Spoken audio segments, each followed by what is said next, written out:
Jeff Park, Justice of the Superior Court, now sitting in Lawrence within the Fort County of Essex. Draw near, give your attendance, and you shall be heard. God save the Commonwealth of Massachusetts and this most honorable court. The court is now open. Please be seated. Good morning, Your Honor. Good morning. March 24th, 2026, Courtroom 2, Lawrence Superior Court. The Honorable Justice Jeff Carp presiding. Calling the criminal matter of Commonwealth versus Kelsey Fitzsimmons, docket 2025, 77 CR 311, scheduled today for continued jury waive trial. Could counsel please identify themselves for the record? Good morning, James Gubertosi. Good morning. Good morning, Marina Maria. Good morning. Morning, Your Honor, Martha Cooley, representing the defendant, Kelsey Fitzsimmons. Good morning. Good morning, Ms. Fitzsimmons. Timothy Bradle, Kelsey Fitzsimmons to my right, and thank you again, my paralegal, Courtney Healy, to my left. Good morning. Okay, you folks can have a seat. And I want to apologize to everyone for running a bit late. I wanted to do some last-minute research on the motion for a view. And wanted to talk to you folks about it. So paper 88 is the defendant's motion for review. And I guess at this point, is the defense still seeking the view? Judge, we haven't had any progress on the other end of it. Excuse me. At this point, I am satisfied with your discretion. If you would like a view, we'll do it. I did file the motion. If you feel that at the close of the evidence you would like a view, we'll make it happen. Okay, well, let me just tell you my present thinking. So, and I think some of this you're implying, so I don't think I'm patronizing you by any means. No, Your Honor. So I was told at sidebar yesterday that Ms. Fitzsimmons no longer owns the home, and it belongs to a it is now owned by a third party. So has the defense been in communication with the current owner? Not the owners themselves, some representatives, Your Honor, and it's just honestly kind of getting a little bit of passive resistance about it. Okay. All right. So just to point out, and this is why I was running late, I was trying to remember there was a case from a couple decades ago, I think, Commonwealth versus Mattis, which goes through the procedure under circumstances where none of the parties have, a party seeks access to someone's home for purposes of a view, and essentially my memory is, and just a quick look this morning, is that it's kind of a Rule 17 circumstance where the homeowner would need to be summoned, given an opportunity to be heard about whether we could go in there. This issue a lot of times doesn't come up because a lot of times the Commonwealth has either the scene is a public place, or the Commonwealth has had the ability to I guess to reach out to the owners and make that work. But the Commonwealth is not seeking a view. They have the burden of proof. And I guess my position at this point is neutral. I would, if the defense wants a view and you're able to set it up in a timely manner, Commonwealth, if the defense was able to set up the view, in other words, reach out and do the legwork that the Commonwealth usually does, is the Commonwealth opposed to it? No. Okay. Will the Commonwealth and your resources help us? Of course. Okay. Thank you. So we have. So I'm just going to leave it to you, Mr. Brado. I just don't want a last-minute decision because we need to. Mr. Ruane especially needs to make plans for transportation, et cetera. So I just don't, it seems to me that as for whether I need it or not, I think it's not my place to say. I know I did, in fairness to both sides, I did say that yesterday. and after thinking about it, I don't think it's my place to say. The Commonwealth has the burden. The defense has due process rights, as well as many other constitutional rights, and I'm open to accommodating a view. Thank you very much, Your Honor. Just let Mr. Ruane know sooner than later. Very good. Okay. And I could just tell you now that we don't want to, force these people to do it. We don't want to get into a Right. thing with it, but I can tell you this from my perspective. Here I am talking again out of both sides of my mouth, which, from my perspective, it arguably is less helpful where the items in the bedroom or the layout and even like the bed and all that aren't the same. And I can get a sense that this is a pretty narrow stairwell, et cetera. But in any event, I'll leave it to you folks. You folks are better at doing your jobs than I am.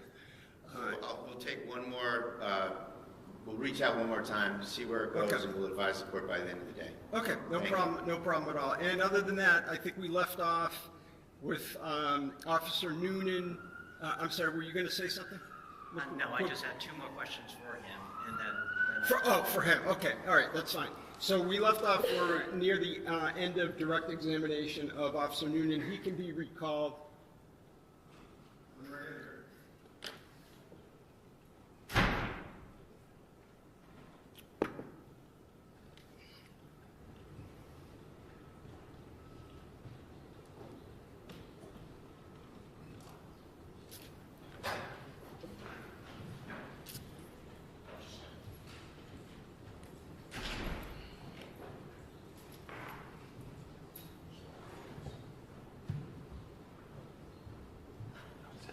Just remind them. Yes, sir, please. You can take the stand, sir.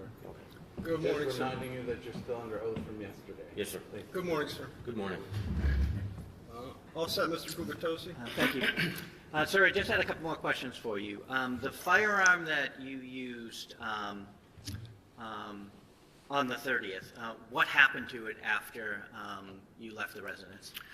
So I secured the scene, and then once more officers showed up, they relieved me, and the chief had me walk with him to his car, and he took my firearm and he gave me his. You talked about Kelsey Fitzsimmons. Do you see her in the courtroom today? I do. Can you point to her and describe an article of clothing that she's wearing? She's wearing a sweater. May the record reflect she has identified the defendant. Yes, it may. Thank you. I have nothing else. Okay. Cross-examination?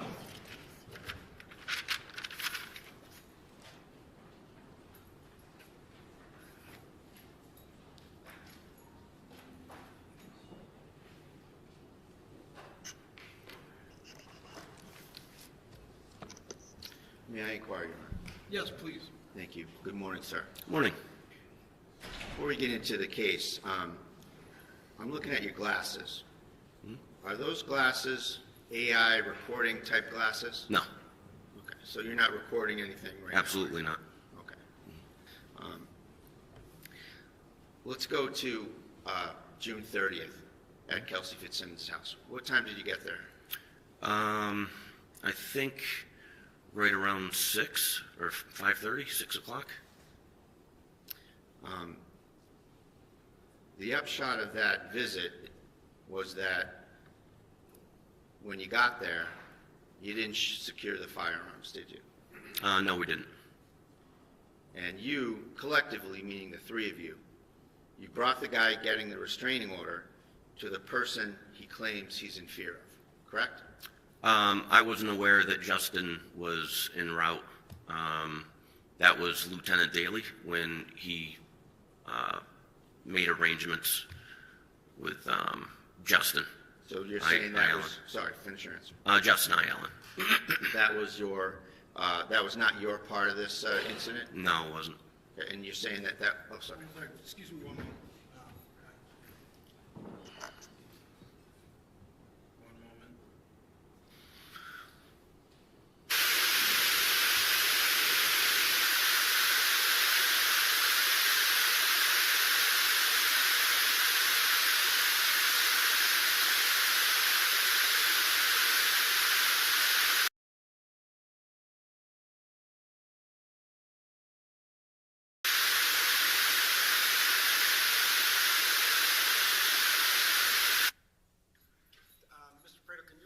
second? Sure. I want the jury box to be empty, so I just want to have the gentleman move. Thank you. Sorry about that, sir. We'll make room for you.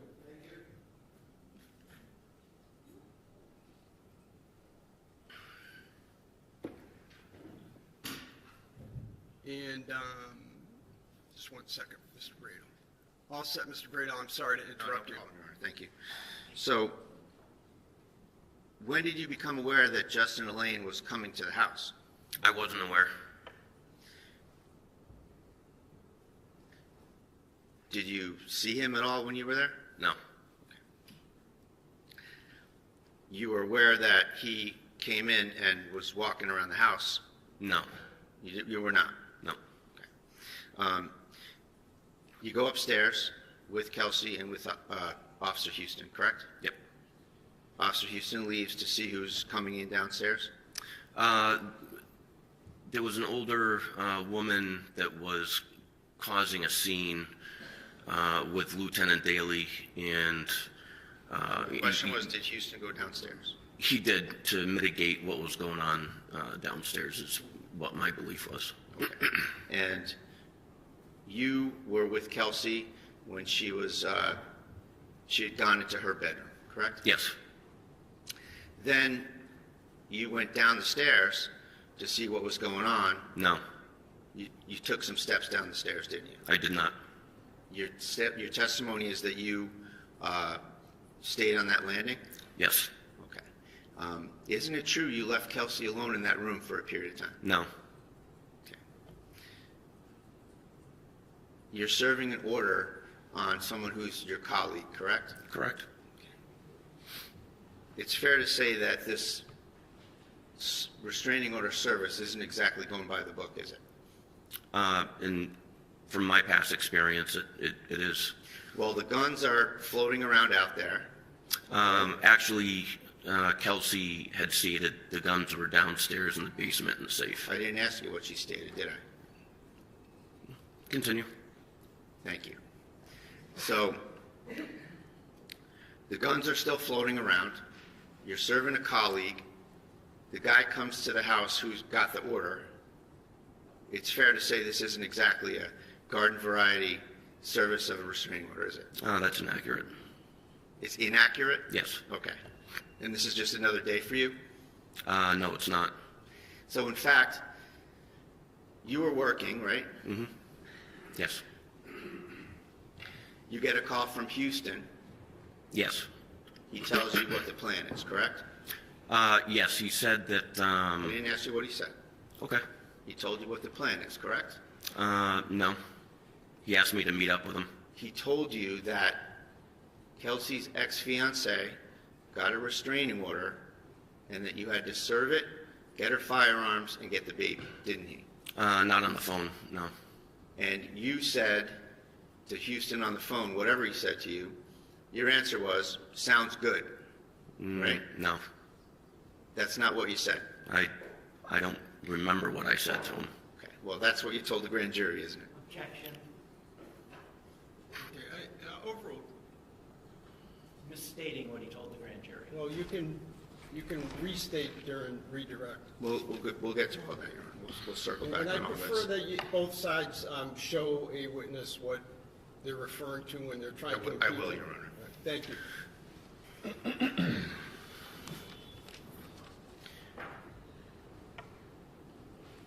I want to ask you some questions about your relationship with Kelsey. Sure. You said that you didn't know her well, That's correct. and you said that she was on maternity leave most of the time. Is that right? Yeah, that's correct. And you also said that you got along well with her, right? For the time, I think we went to 1 or 2 calls together. Other than that, I worked a completely different shift, so So is we got yes or along no? when we went to calls, yes. Did you get along well with her or not? Yeah. And did you think well of her? I really didn't have an opinion. I didn't have a chance to really get to know her. Well, do you know Maureen Teresi, your neighbor? Maureen Teresi. You gave her your opinion of Kelsey, didn't you? I don't remember. You called her a whack job, didn't you? I don't recall. I'm sorry, Mr. Bradle, I missed the question. Can you state Sure. that again? So I asked him if he knew Miss Maureen Teresi, his neighbor, Okay. and I said that he gave his opinion of Kelsey to his neighbor, and that he called her a whack job. And then you can answer again, sir. What was your answer? I don't recall. You don't recall? I don't. Is it possible you called her a whack job to your neighbor? It's possible. So that's what you really think about Kelsey, isn't it, that she's a whack job? After she tried to kill me. And at the time, you went in there loaded for bear, didn't you? No. Well, let's see. You told the state police that the job was to section her, didn't you? It was spoken about that if she reacts badly during the restraining order, she may have to get sectioned. Well, that's what you said, that you had pre-planned that you were going to section her. It wasn't The job was to pre-planned. section her, isn't that what you said? No, that's inaccurate. Hold on one second. Let me just go through some ground rules. You need to wait until the question's complete, because we can't have two folks talking over one another. Yes, sir. All right, thanks very much. Go ahead, Mr. Bradle. And also, you raised quite a lot of concerns about where Kelsey parked her car, correct? Yes. And you suggested at one point that you could box her in and take her into custody with respect to the car, right? Yes. So you were thinking that she was going to need to be sectioned, that she was a whack job, and that she needed to be boxed in and placed into custody, right? Objection. I'm asking about a state of mind, Your Honor. He has testified that he thought she was a whack job before he went there. Overruled. Those are all things that were in your mindset, weren't they? No. Well, you said them, right? No, that's inaccurate. Sectioning her, It was brought up by my lieutenant that she may have to be sectioned and you told the state police that part of the job was to section her. if she were to be sectioned. You didn't say that part to the state police, did you? I don't recall.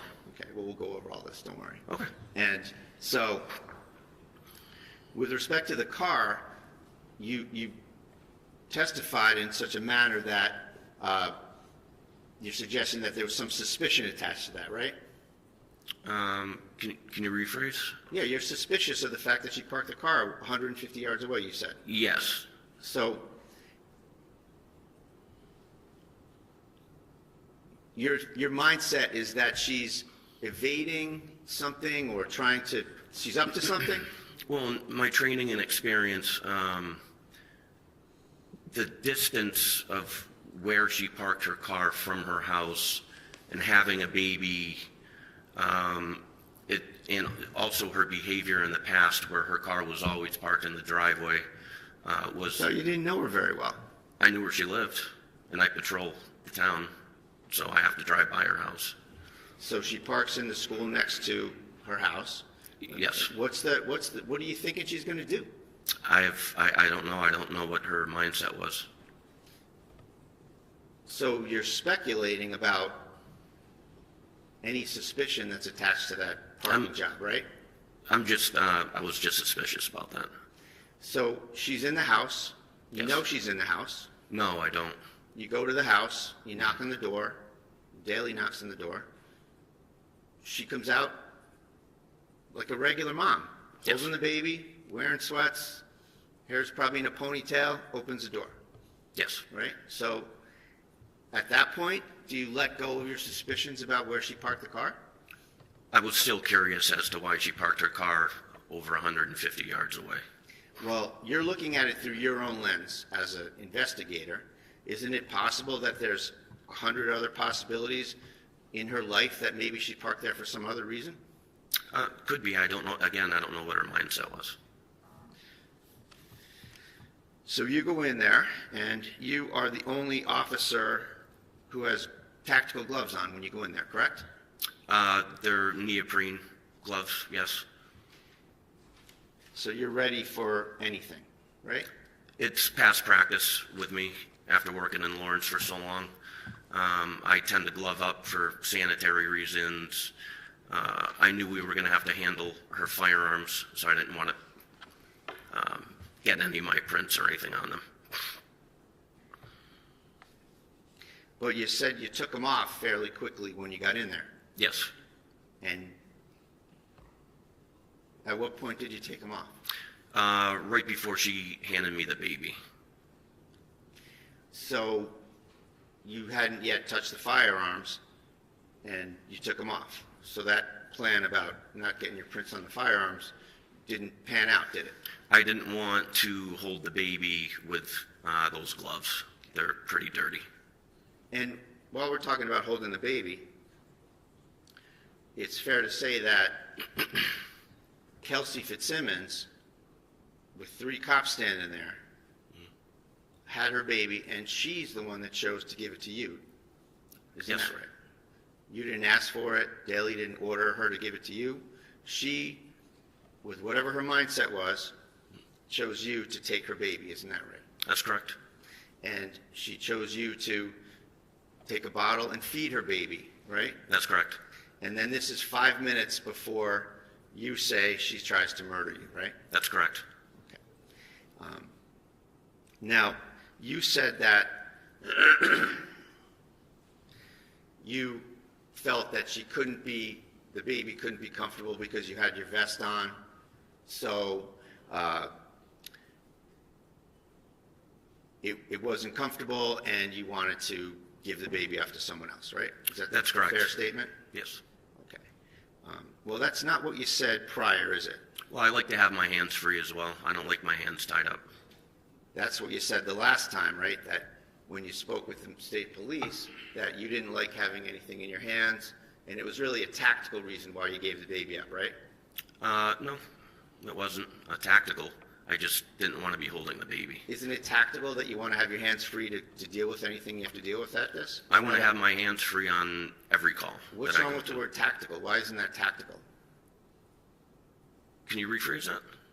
What's wrong with the word tactical? There's nothing wrong with that. So why doesn't it apply? Because I said it? I'm sure it could apply.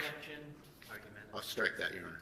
Why doesn't it apply? I'm sure it could apply. Sure. So for tactical reasons, you gave up the baby. But that's not what you said here at this trial, is it? I don't recall what you. Can you rephrase that? Well, here at the trial, you said that the baby couldn't have been comfortable and you wanted to give the baby off, right? Yeah, that's correct. And you didn't say anything about wanting to keep your hands free for tactical reasons, right? It wasn't asked. You were asked what happened repeatedly, and you had every opportunity to talk about it, didn't you? Sure. And you left it out. Not on purpose. We'll see.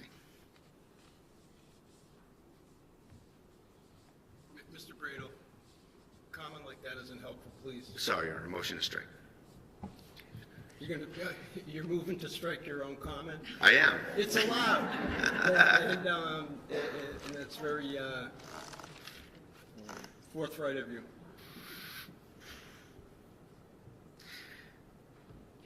Can I just have a moment here? Yeah, take your time.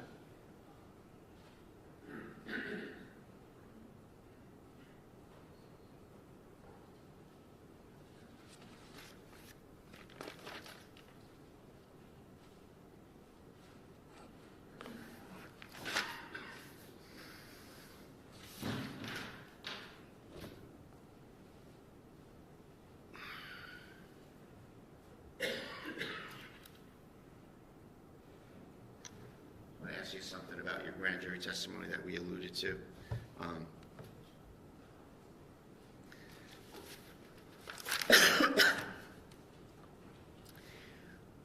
So your testimony here was that you didn't get the whole plan from Officer Houston on the phone, right? Yeah, that's correct. And my suggestion that your answer about the thing in sort of a matter-of-fact way was, okay, sounds good. And you disagree that you said that, right? I don't disagree. I just don't recall. You don't recall? Yeah, what I said. So isn't it true that you were asked, page 36, who did you get a call from? Officer Houston. And what was that call about? Was the next question. And your answer was, he had asked me if Lieutenant Daly reached out to me. I said no. Officer Houston said, hey, can you meet me at the CCC, which is a little grade school behind the Atkinson School. he said, "We have to serve papers to Officer Kelsey." I said, "Okay, sounds good." And I drove over to that location and met up with him, right? And you knew those papers were a restraining order for Kelsey to give up the baby, give up her guns, lose her job, brought by her fiance, right? I had no idea what was entailed in the restraining order at that time. At what point did you learn the job here? As far as the restraining order? As far as this job you were going to do at Kelsey's house? What job? The restraining order service, taking the baby, finding the guns, When I met up with sectioning her, Officer boxing her in. When I putting met her up into with custody. Officer Houston. Don't talk when I'm talking, sir. Box. Sorry. Hold on. Let's not argue back and forth, and just ask your questions. If you just wait to answer until he's done. If you can restate, thank you. Sure.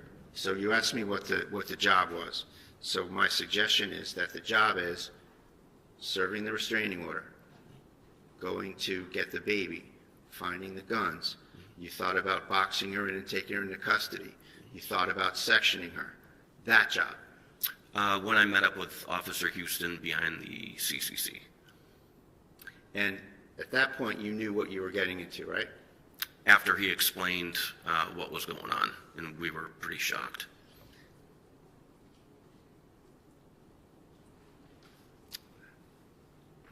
In all of the statements you've made prior to being here yesterday and today, you've never said that you were pretty shocked about anything, have you? I don't recall. You weren't shocked. You were treating this like a video game, weren't you? No. Well, your first answer is, sounds good, like it's any other day, right? As to meeting up with him behind the CCC. Yep, sounds good. I'll see you there. Sounds good to meet up, okay.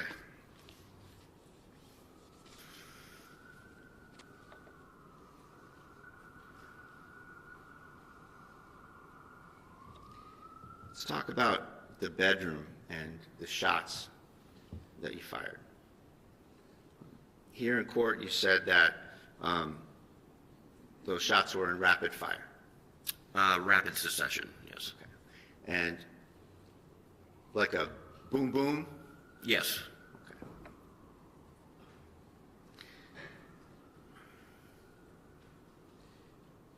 Now, that's not what you said to the state police, though, is it? That was 8 months ago, right around there. I don't recall. I said I shot twice, possibly. You told the state police that you pulled the trigger.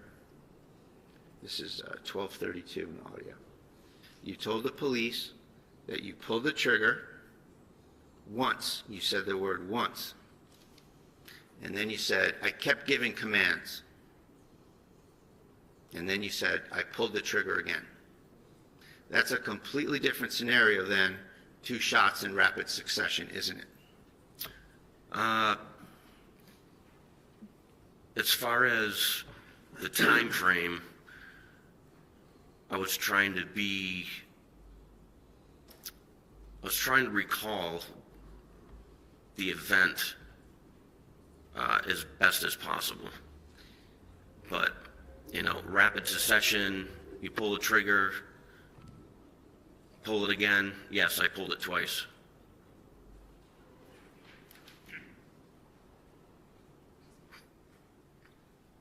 So that was July 3rd, right after this incident, wasn't it? Yes, sir. So it's fair to say that talking then is right after the incident, and now you're here in court.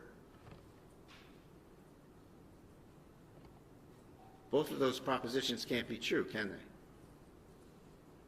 I'm sorry, what?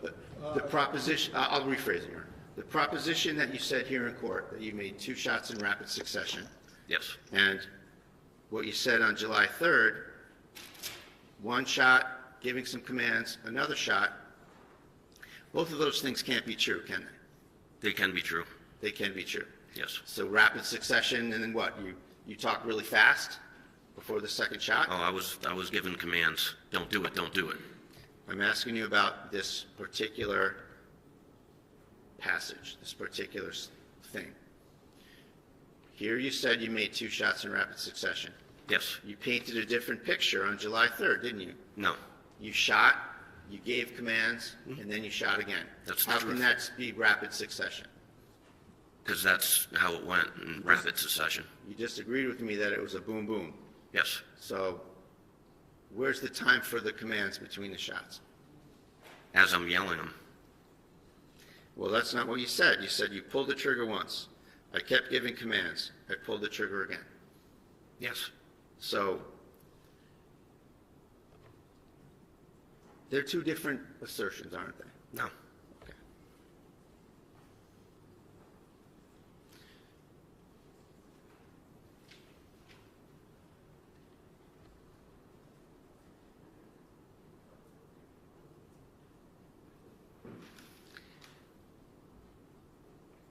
You gave a statement on July 3rd to the state police, right? A recorded statement? Yes. You testified yesterday and today. What was your preparation like for this case? To come in here and testify? I met up with Mr. Gubitosi, Attorney Gubitosi, How many times? I believe twice.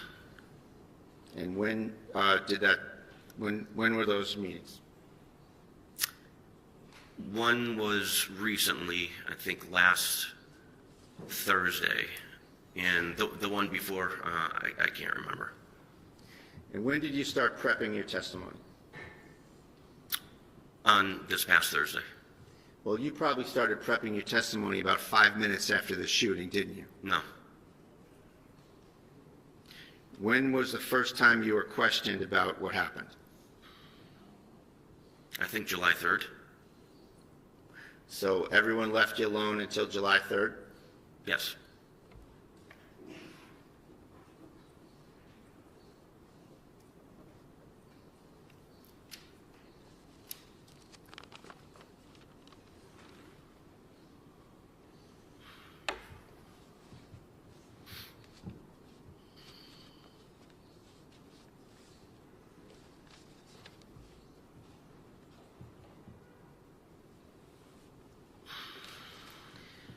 When you were upstairs with Kelsey, she kept giving you things and asking you to take them downstairs, didn't she? That's correct. And she did that with Houston as well, right? Yes. So it's fair to say that she was trying to get you away from her, right? I don't know what her mindset was. I wasn't going to leave her alone. Sure, let me ask you a better question. The effect of that would have been, if you took things downstairs, that you would have left her. Yes, that's correct. Okay.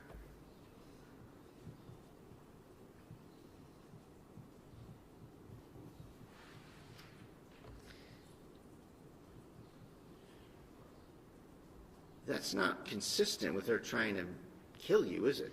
She's trying to get rid of you. Overruled. Can you ask that question again? The fact that she's trying to remove you from the area where her gun is not consistent with her trying to kill you, is it? At that point, no.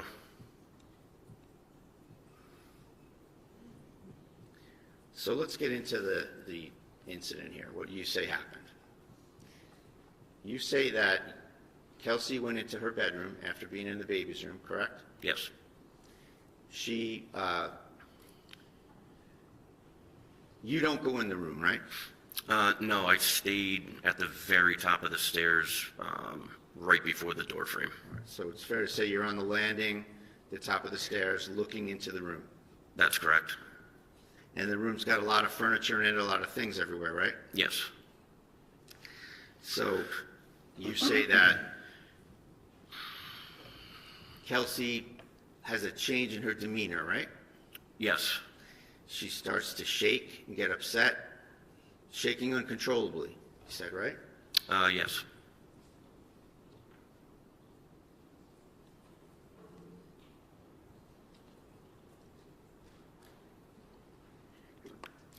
Then she lunges. Yes. She's on her knees. She was, I believe, on her right knee.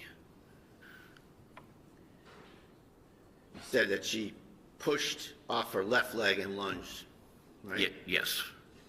And at the time, you were 3 feet away from her, Yes. maybe less. Maybe. So can we agree that's arm's length?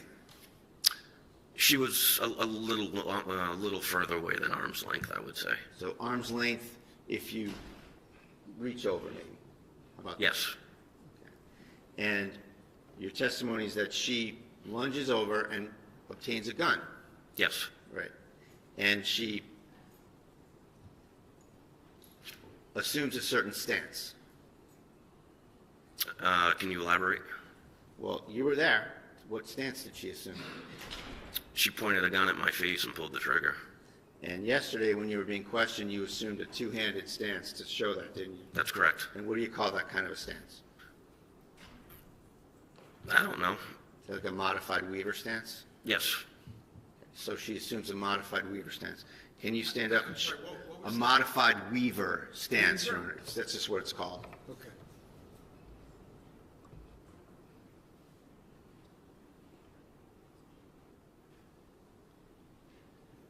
Can you demonstrate to us what a modified Weaver stance looks like? Do you want me to stand up and show you? Sure. So are you asking him just in general? Just to or- show the stance in general first, yes, Judge, thank you. So she grabs it, comes up, pulls the trigger. That's not, I don't think that's what he was asking you, but. So just what's the modified Weaver stance? What is it? Here. And can you describe it? What are you doing when you do a modified Weaver stance? Strong side. Strong side. All right. So if I'm righty, this is my strong side. That's going to grab the pistol, and I use my support hand to support the weapon. Are you righty? I'm sorry? Are you righty? I am. You can have a seat, thank you. Thanks. And you're saying that Ms. Fitzsimmons had the gun in that kind of a stance? Yes. And how far was the gun away from your face? It was right outside of arm's length. So she's 3 feet away. She assumes the modified Weaver stance, so she's probably another foot or two towards you, right? She stepped to the left. I don't know if she stepped towards me. Well, your testimony was that she immediately lifted the gun to you and Yes. pulled the trigger and tried to shoot you right in the face. Yes. So the gun didn't go off, No. and there she is with the gun there. The guns didn't go off, and you're within feet of her and the gun that didn't go off, right? That's correct. And you didn't just grab her, did you? No, I was in complete shock. And then she started backpedaling immediately and trying to tap and rack that weapon. Right. So your testimony is that Kelsey goes from a wounded bird shaking uncontrollably to a female movie action hero, doesn't she? Those aren't my words. That's your description of what happened, isn't it? I didn't describe that either in So those words. she gets the gun. She tries to murder you in the face. Yes. 5 minutes after she has you feed her baby. Yes. She pulls the trigger, nothing happens. Yes. It went click. She stands up, right? She was already standing. So as she's standing, she tries to shoot you in the face? Yes. And then she started to backpedal. So first she backpedals. Then she sidesteps, she tap racks again, right? Yes. So in all this time, this is like the longest tap rack in history, isn't it? It's 4 seconds. So she gets up, she sidestep first or backpedal first? Backpedals. So she backpedals first. And then How many sidestep. steps? I would say maybe 4 or 5, and then maybe another 3, 4, 5 to her left, which is my right. So she goes into action. She tapping the magazine and then racking the gun while she's moving around? Yes, she's a well-trained police officer Who's a whack job. who tried to kill me. So, let's get the order straight. You said that she backpedals first, Yes, after she pulled the trigger. and nothing happens. Yes, And then she taps the magazine yes. and then racks the slide. I believe her hand slipped off. That's when she went and I was giving her commands, don't do it. And she re-racked and started to bring her right arm up. And then she does it again, right? Yes, And you actually have no idea whether she successfully racked it the first time or successfully racked it the second time, correct? that's correct. You don't know what happened. No, I don't. And so it takes a few seconds to take 4 or 5 or whatever steps back towards the air conditioner, right? From beginning to end, once she pulled the gun on me and pulled the trigger, and by the time I shot her, it was right around 4 seconds total, if not 3.5. It was very fast. So she goes from shaking uncontrollably, sad about her situation, crying, to being pretty nimble. She wasn't crying. She walks, she backpedals, you said, right? That's correct. Then she sidesteps Yes, to the air conditioner. And you had a look of panic on your face at that time, didn't you? no, You were flustered, weren't you? no. Well, you were in shock 5 minutes later, weren't you? After the incident and my adrenaline dumped, yeah, I was in shock then. So, at the time, getting back to the incident, Kelsey's by the air conditioner. She's backpedaled, she's sidestepped, she tapped, she racked, she tapped, she racked, and then you shoot her. Yes. And you shot 2 shots. Where are we on the rapid succession? Which one do you want to go with? Rapid succession, or you shot, gave commands, and shot again? Which is it? I was given commands and shooting at the same time. Okay. Well, your prior testimony was that you shot, you pulled the trigger, gave commands, and you pulled the trigger again. Yes. So was it that, or was it boom, boom, rapid succession? It all happened in 4 seconds or less. So you're a very well-trained SWAT officer, yes? Yes. You're a firearms instructor. No. You're a patrol instructor, where you instruct What's a other patrol? officers on the job, right? Field training officer. Field training officer. Yes. Thank you. Mhm. And you've been doing this for 25 years, No. 20 years. Right around there, yes. Okay, so you've been doing this for 20 years. And one of your thought processes was that you wanted to give your training and experience back to the North Andover PD where you started, right? Yes, and come back where I started. And here, your first shot, you missed her from about 7 feet away.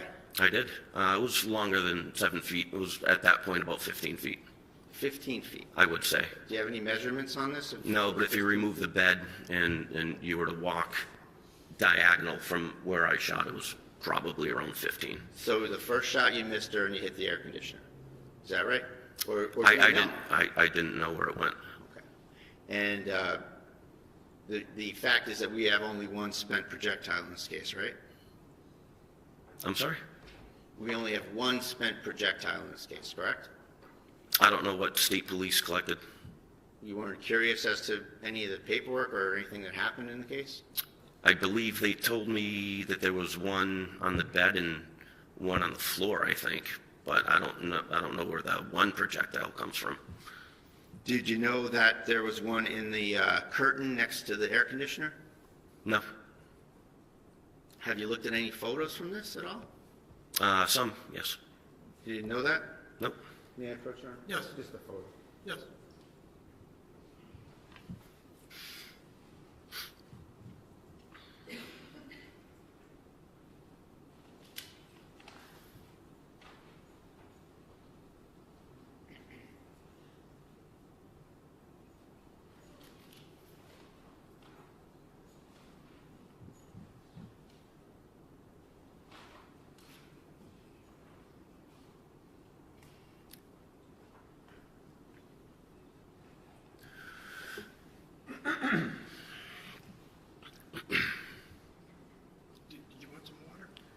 Did you have some?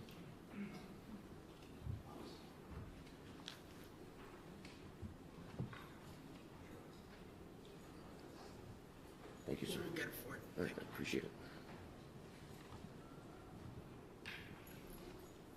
Thank you. Thank you.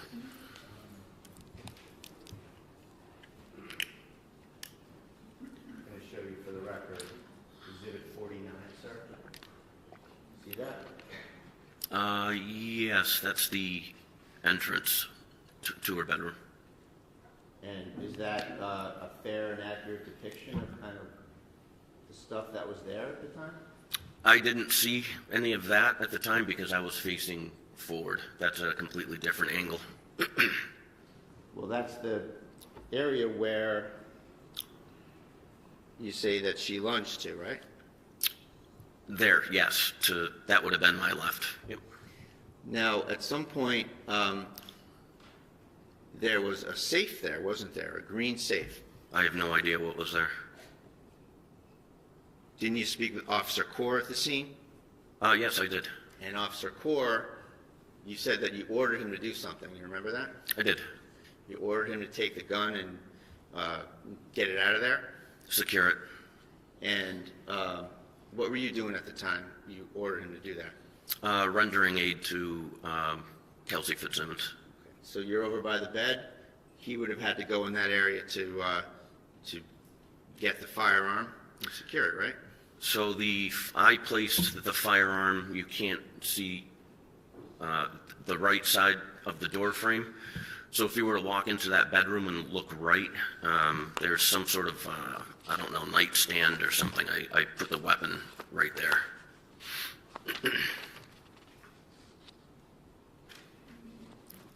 I'll show you Exhibit 75.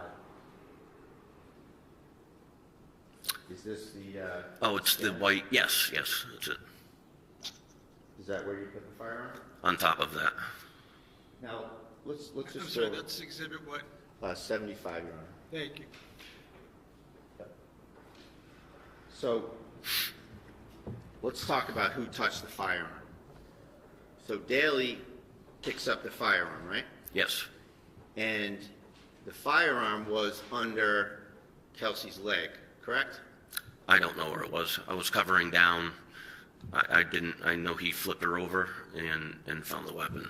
I don't recall where it was. Okay. You heard, strike that.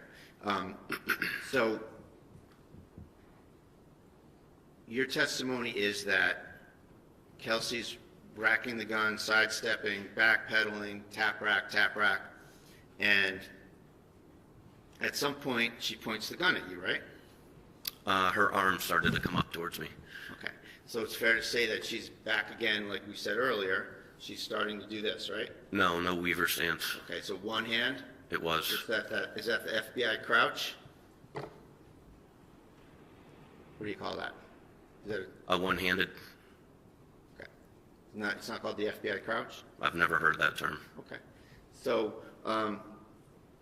she starts to point the gun at you. So we agree then that the gun is out in front of her, right? It was in the upward position. It was coming up towards me. When I fired my second round, I saw her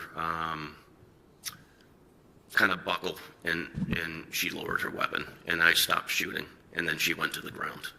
You hit her in the chest. She goes flying back and lands on her back, right? She didn't go flying back. She landed on her back, correct? She went down to the ground. I don't know which way she went. I think she crouched over. Well, you knew she was on her back, didn't you? I don't remember. As far as that goes, that's kind of a blur. So the idea that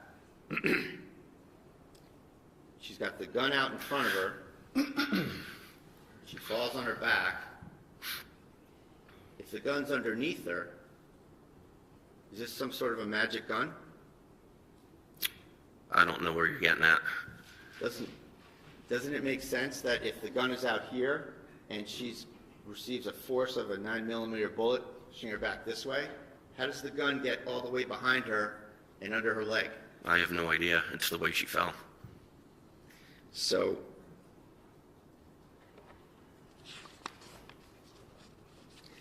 So back to the notion of who touches the gun. Daly picks up the gun, right? Yes. Daly puts it on the bed, correct? Yes.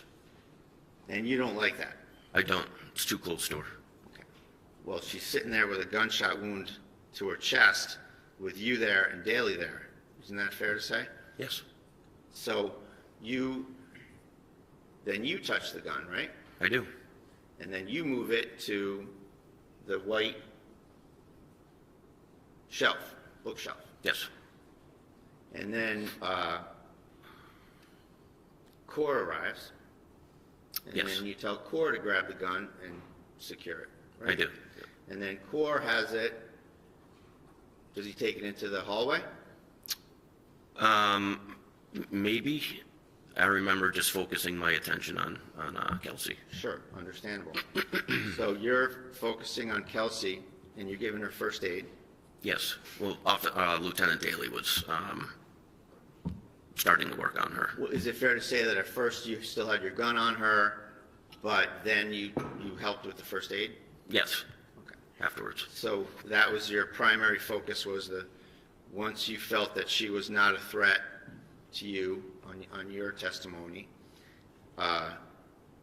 you started to assist with the first aid, right? Yes. And you and Daly are rendering first aid, and then Core comes, right? Yes. Yes. And you say, get that out of here, secure the gun. Yep. Make it safe. Okay, so it's fair to say that Core does that, but your attention is not on what he's doing, it's on rendering first aid, right? That's correct. So you don't have any knowledge or observation of what Core did with the firearm, right? No.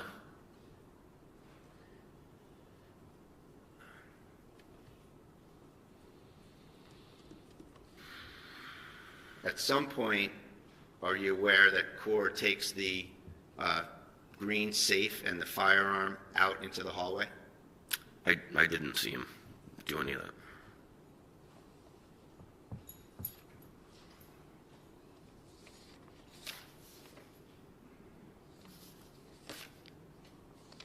Let's show you Exhibit 51. Do you recognize that? Yes, I do.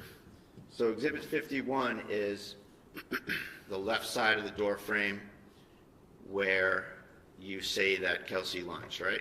That's correct. Is that how it looked when she lunged over there? I didn't see that when I was in the hallway. Do you know anything about that shoebox with the orange lining? I have no idea. Do you remember seeing that chest with the brown leather trim on it? I thought it was an end table when I walked out of the room. Do you think that the gun came from any of those areas there?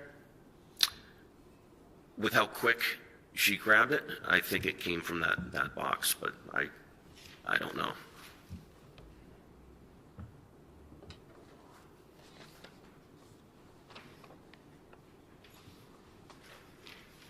Exhibit 36. That's a picture of the stairway, right? Yes. It's pretty narrow. Yes. And you went up to the top, and you were at that landing, right? That's correct. You never entered Kelsey's room? No.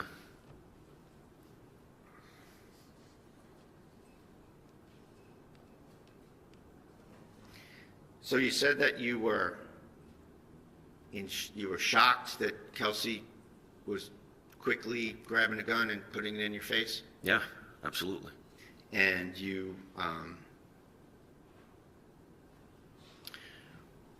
that she'd gotten the drop on you, right? Yes.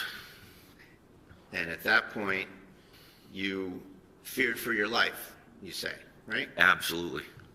And you panicked, and you shot her. No. Well, you missed her from just a few feet away. It's hard to shoot a moving target or anything moving.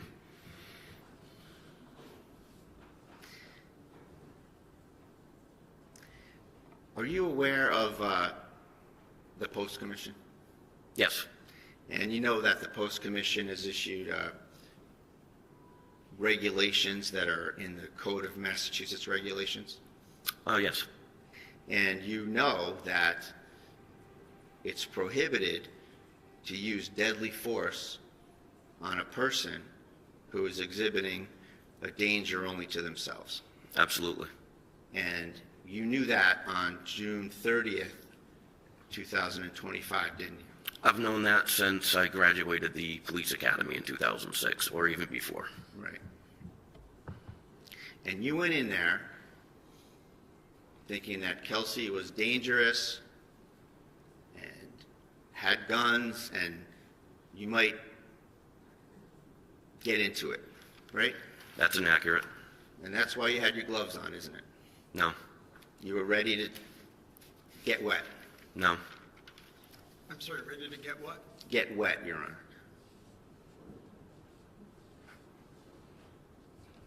And that's when you had to adjust the narrative, isn't that true? No. So you're going to maintain that you got into a gunfight with somebody who was your colleague, right? Yes. Who had just given you her baby to feed 5 minutes earlier Yes. of her own volition. Yes.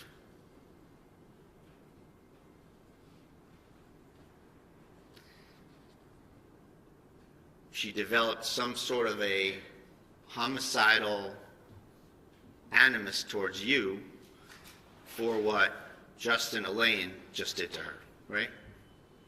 I don't think it was unbeknownst to me. I didn't know Justin was in the house. I think I was standing in her way for her to get downstairs and kill Justin.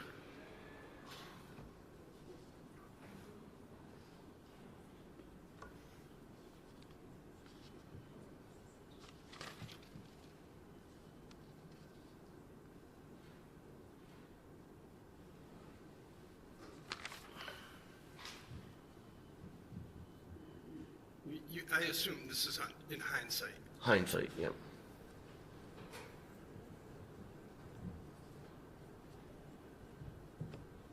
If I could just have one moment, please, Your Honor. Take your time.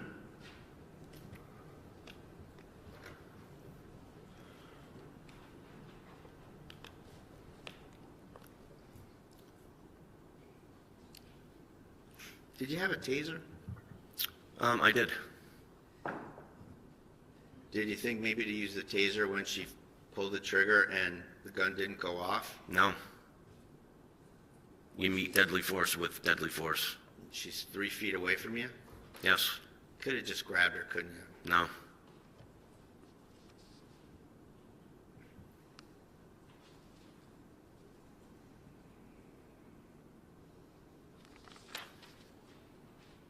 And if there was deadly force, you wouldn't have stopped at 2 shots, would you? You would have emptied that magazine right into her. I stopped when she stopped. And that's what I'm trying to do, stop the threat, not empty a mag.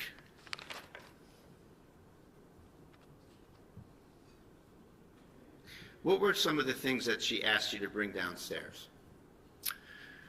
I think there was a basket of books,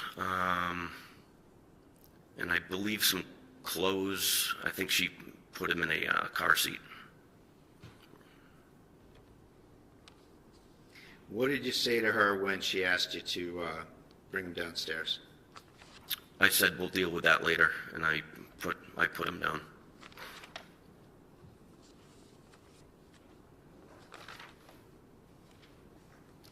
What was her reaction?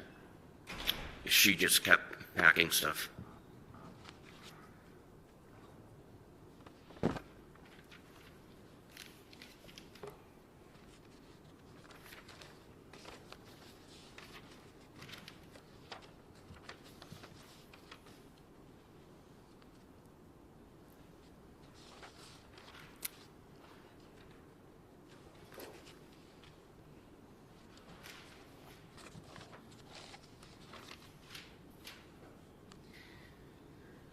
So you said that you were, you'd started your career in the North Andover Police Department, correct? That's correct.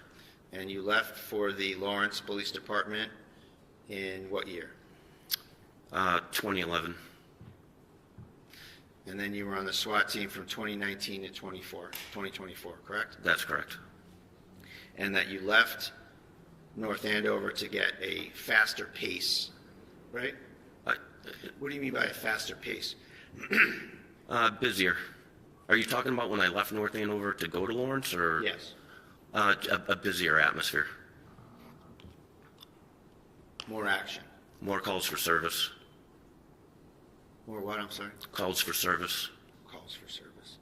I wanted more experience. And you were there for how long? In Lawrence?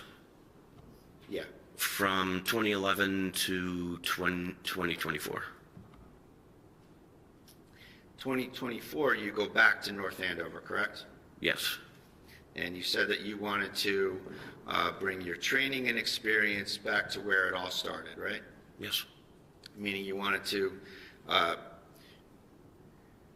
offer officers at North Andover the benefit of your training and experience, correct? Correct. You said that you only have 10 years left, getting older, a slower pace is what's needed, right? Yes. So,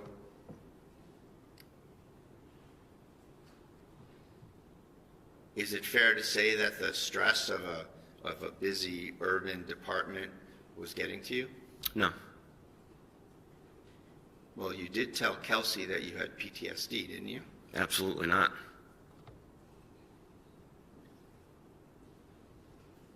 So slower pace, and you just wanted to grace the department with your training and experience, correct? Yes. Is that right? Yes.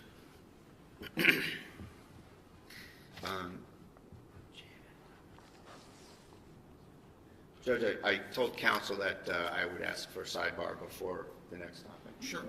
Let's go to sidebar. And if your client can join us.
as I stated at sidebar, we should discuss in open court what was raised at sidebar, which we will do outside of Officer Noonan's presence. So we're going to take a break so that Officer Noonan can stand down.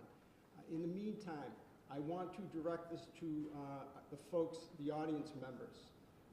In case you weren't here yesterday, you should know there should be no recording, audio, video, photographs by anyone at all other than our couple of media representatives that have expressed permission, okay? If you are caught doing so, you will be removed from this courtroom and the courthouse and told not to come back, okay? Do we understand each other? Thank you. We'll take a break. All rise.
be seated. Your Honor, we're back on record on the Kelsey Fitzsimmons matter. All counsel and the defendant are present. Okay.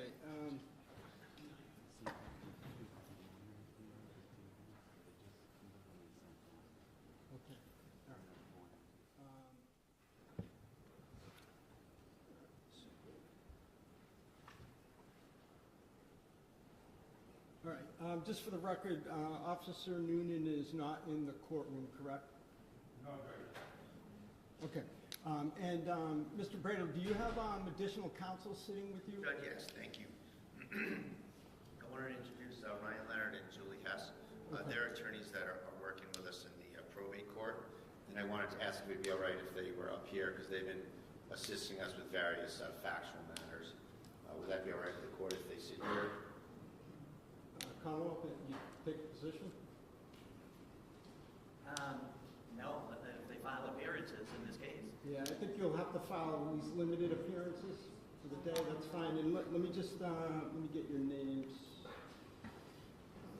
I'm sorry, your names again? Julie Hess, H-E-S-S. And you? Ryan Leonard, Leonard. Okay. Welcome. Thank you. Thank you. All right. So let me just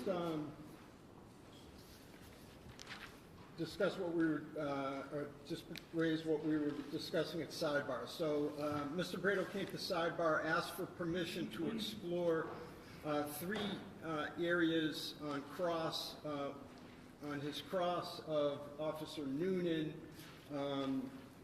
The Commonwealth reminded me that this topic or topics are addressed in a motion in limine that the Commonwealth filed prior to trial that I deferred ruling on, which is paper 62, Commonwealth's motion in limine to prohibit questioning regarding current duty status.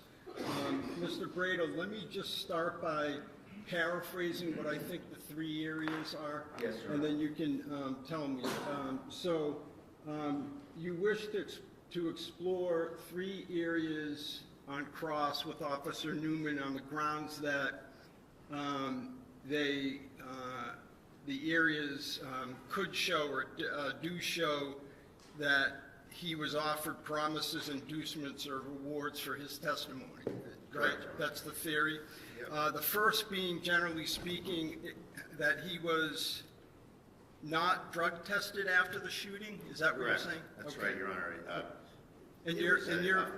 I'm sorry? It was a town policy. It's a town policy that after there's a serious incident, that the town would drug test the officers involved. Okay, so number two, and I may not have these in the order that you raised them. Number two was that essentially you allege Officer Noonan missed a shift sometime after the shooting. Perhaps it was, let's say, medication related, generally speaking. And number three, that Mr. Noonan, Officer Noonan allegedly was placed on administrative leave, but allowed to work details, and that you believe that to be in violation of some policy or CBA or Yes, Your something. Honor. You're either a policeman who can work or you're a policeman who can't work, and you can't be performing details in uniform as a policeman while Okay. you're out on critical incident leave because you can't work. All right.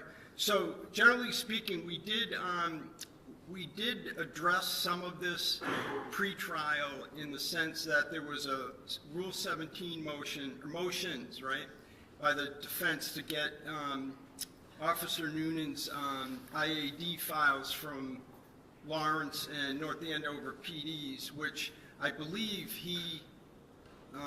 Officer Noonan agreed, which is really unprecedented in my view, agreed to provide a waiver for him to get those. So, Mr. Brado, so did you get the files that you were seeking, the IAD files? Yes. Okay. And so let's just go through each point.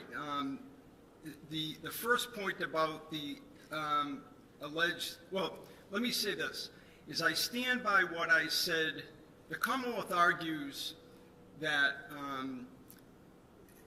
these areas or these questions, strike that, that there's no view of the evidence that could show that any of these three things would be promises, inducements, or rewards under our rules, because whatever the North Andover Police Department did, they did as a product of their own administrative duties, and has nothing to do with the prosecution team, and there were no promises made in exchange for his testimony.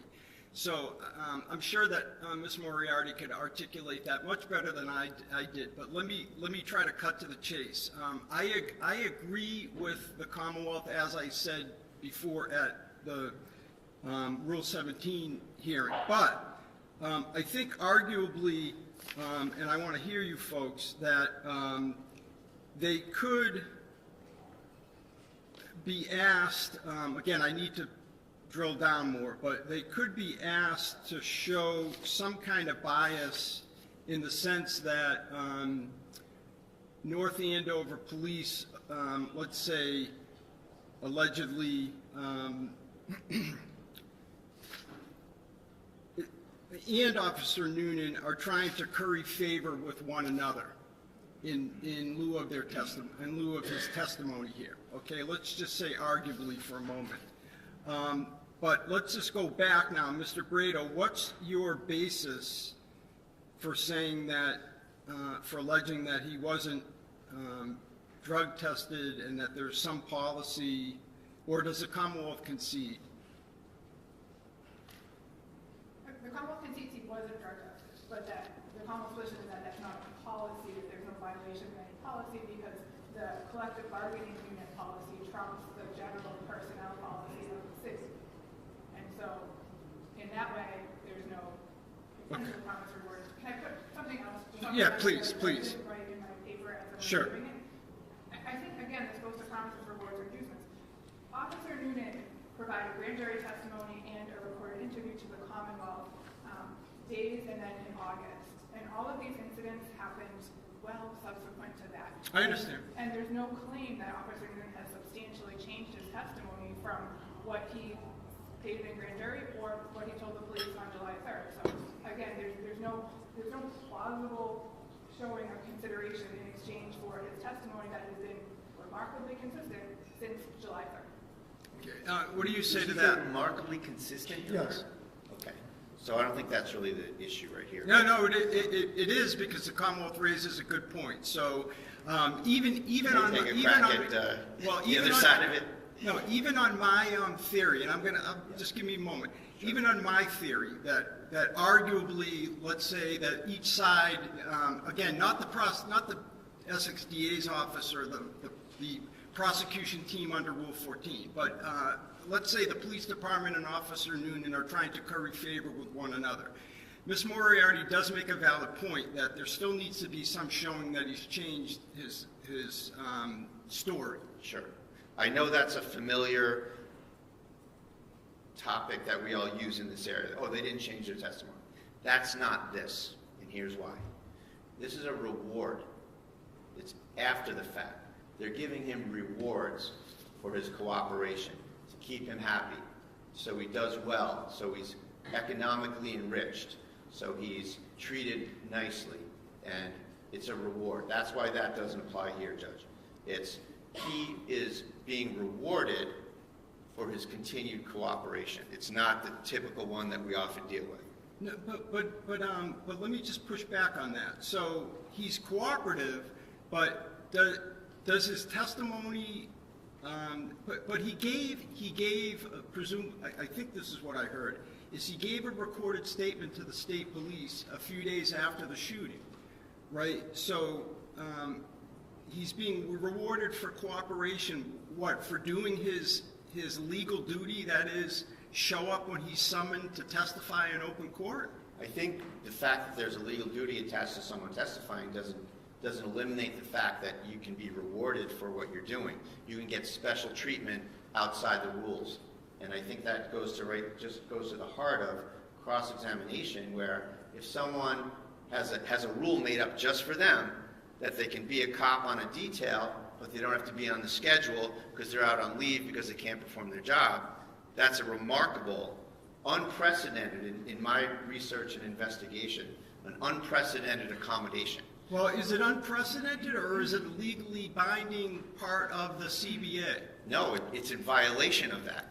Okay, so I don't, go ahead, Ms. Moriarty. Judge, and I'm frankly less concerned about this issue where you're the fact finder.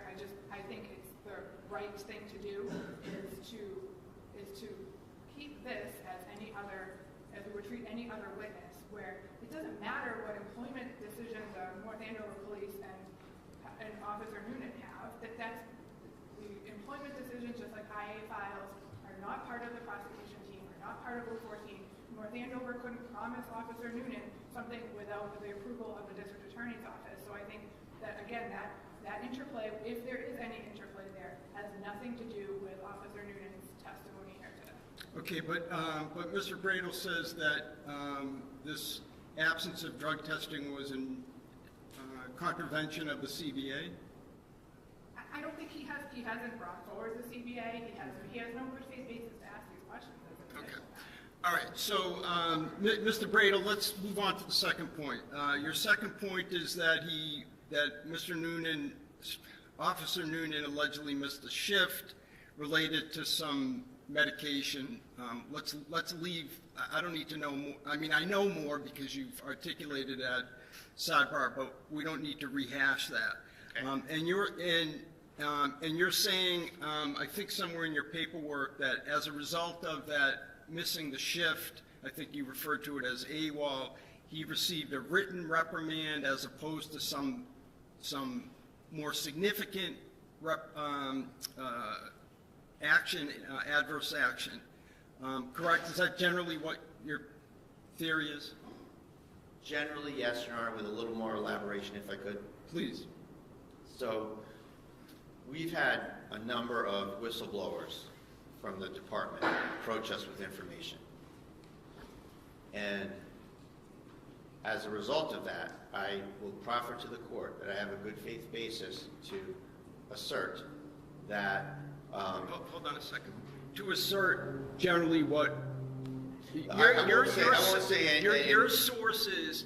Yeah. What I'm trying to do here is I'm trying to make sure that no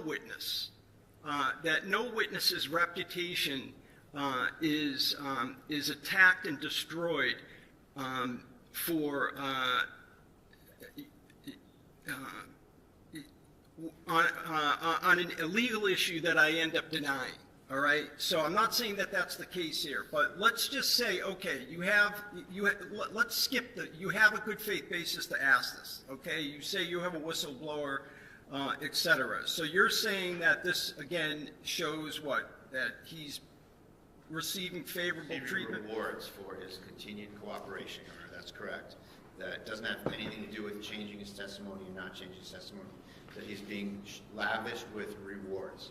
He is, that this, and I won't say anything relative to any of his conduct, but that this reprimand letter was not going to be issued, and that at some point it was sort of after the fact thing that it was in fact issued for appearance's sake, and that originally there was going to be no sanction whatsoever and no exploration into and I won't say it, but the reasons why he missed his shift. Okay, so let's say there that the proposed question is, Officer Noonan, isn't it true that on such and such a date, you overslept because of some medication, you missed a shift, you were deemed AWOL, and you only received a public a written reprimand when policy called for you to be subject to the death penalty.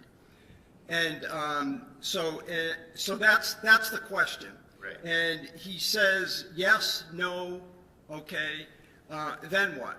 Let's say he says no, that's not true. Well, we have the letter, Your Honor. At a minimum, Okay. we have that. All right. So All right, and then the last item is that he was put on administrative leave and allowed to work details in violation of policy. Right. And you're saying that that's an ongoing? That's my information, Judge, is that he was working details and What's the source of your information? another whistleblower, Your Honor. And, you know, they come to me in good faith and, you know, And have you vetted these whistleblowers? Yes. Okay. Listen, frankly,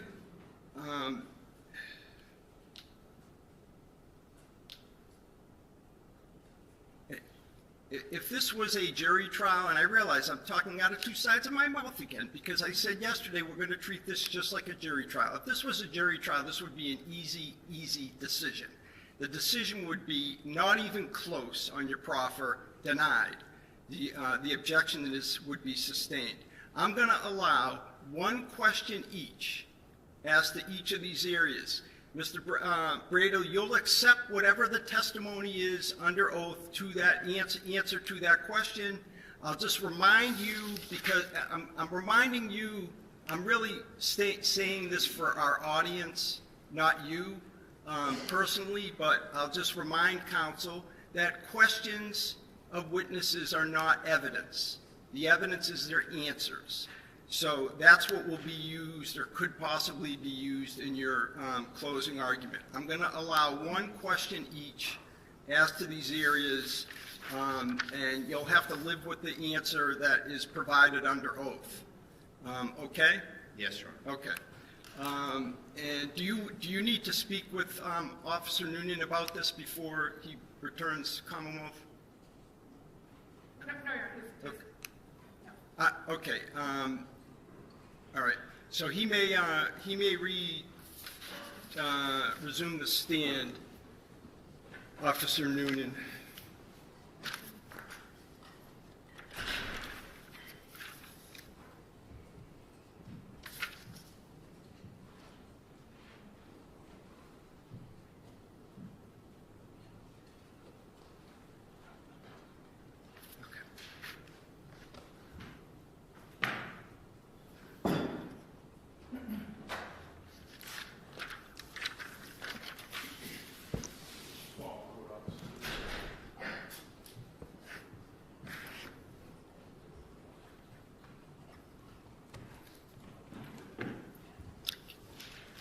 Thank you, Officer Noonan. Mr. Brado, you may continue your cross-examination. Thank you, Your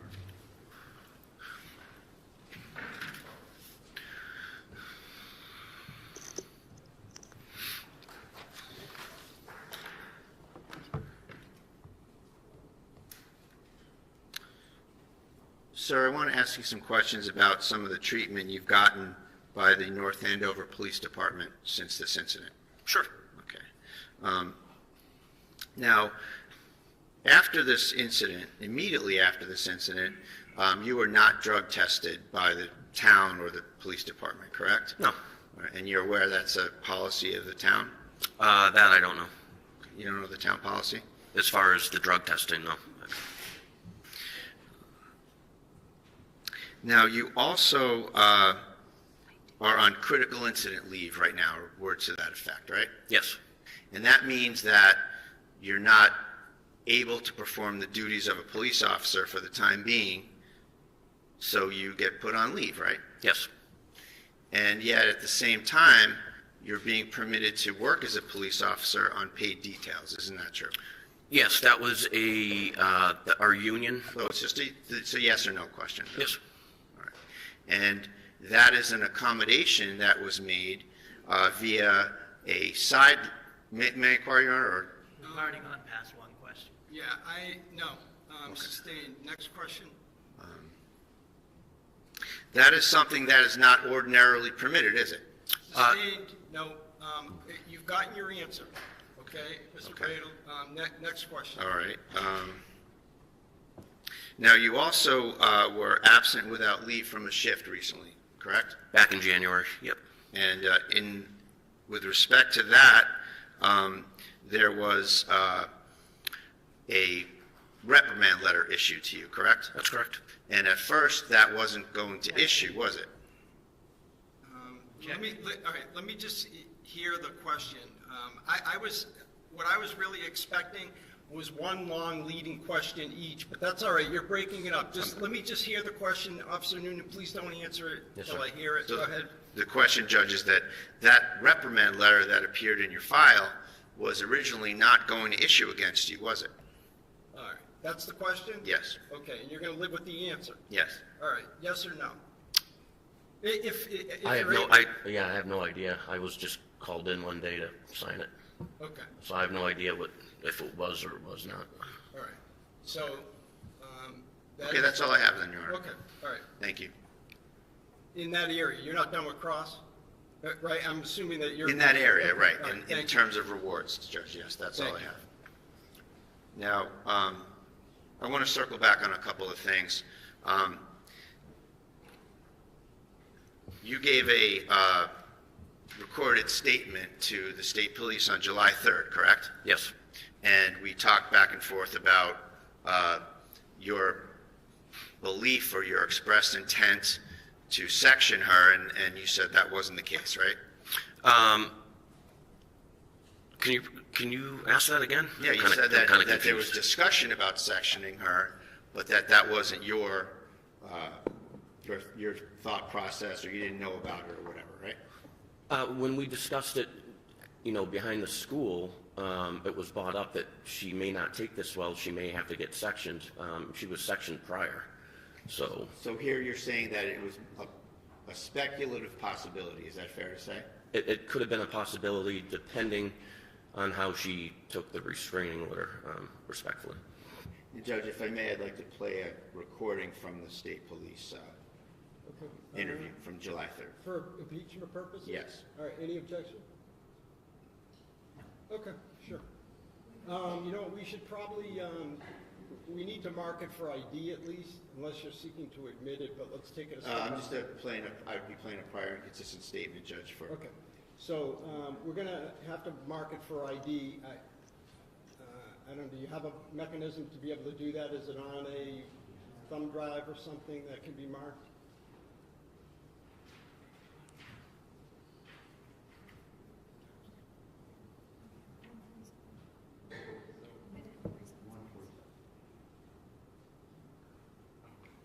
If you're not able to do so today, tomorrow morning, just please bring in the recording that's being played and we'll mark it.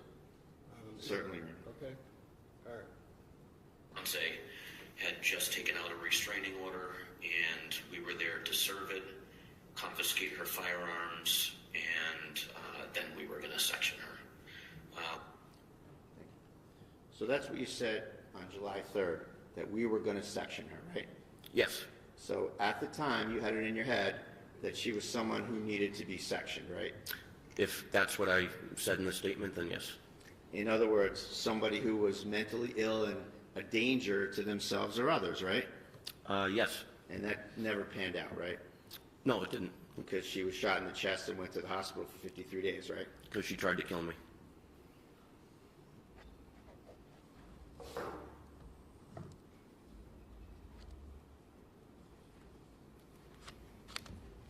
Now, I asked you earlier about whether or not you talked to Ms. Fitzsimmons about PTSD type symptoms. You recall that?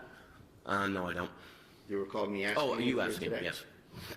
And isn't it true that you went on a call with her in August of 2024 that was a extremely difficult call involving a murder-suicide where the murder was of a baby? Yes, it was horrific. And you and Kelsey went to that call, right? With other officers, yes. And you had shared some texting after that, right? Yes, I was being a senior officer trying to help out a rookie go through a traumatic event. And your phone number, I don't want to give out the phone number, but it's fair to say that you had, Kelsey had your phone number. Yes. I think we were all in a group text. And it's a 978, I'll just leave it there. That's correct. Okay. And so in that text, you said to Kelsey, relating to your past career, I spiraled down a rabbit hole, a very dark place. This happened years later in my career. We can speak in person about that. I have a guy I've been going to for years, like 10. And when I feel like I'm off, I call him, and all I have to say is, I need a tune-up, and he does me in. Right? I don't recall that, but if that came from my number, then I had that conversation with her. I don't remember that at all. All right. May I approach her? Yeah. And I apologize, I have to do this on my cell phone. This just came up this morning. I can choke out. Okay.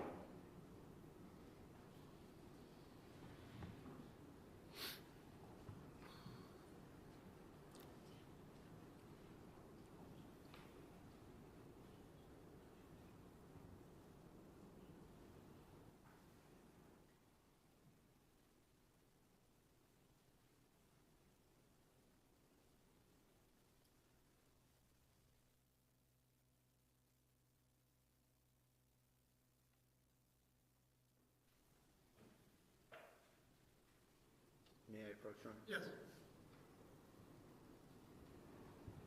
So I'm going to show you some of these two screenshots, first of all. First of all, that's a contact, and that's your phone number, and it says Noonan, right? That's correct. Okay, so this is the text I want to show you. Which one? This one right here. Yeah. And you can scroll up and down if you want, but this is, the black part is you, and the blue part is Kelsey, right? You can get some context. Wait, I'm in blue? Kelsey's in Oh, blue. Kelsey's and in you'd blue. be in black, yeah.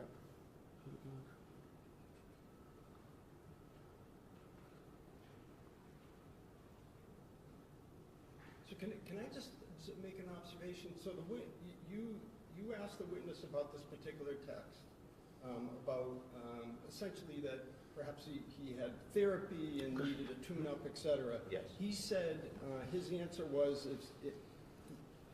he basically is not contesting the Yes. authenticity of that. So what are we doing now? Well, it's tricky, Judge, from where I sit, it's tricky that when a witness says, well, if that's what it says, so I feel like I need to establish that's what it says, that's all. Okay, thanks. And so, Fair enough.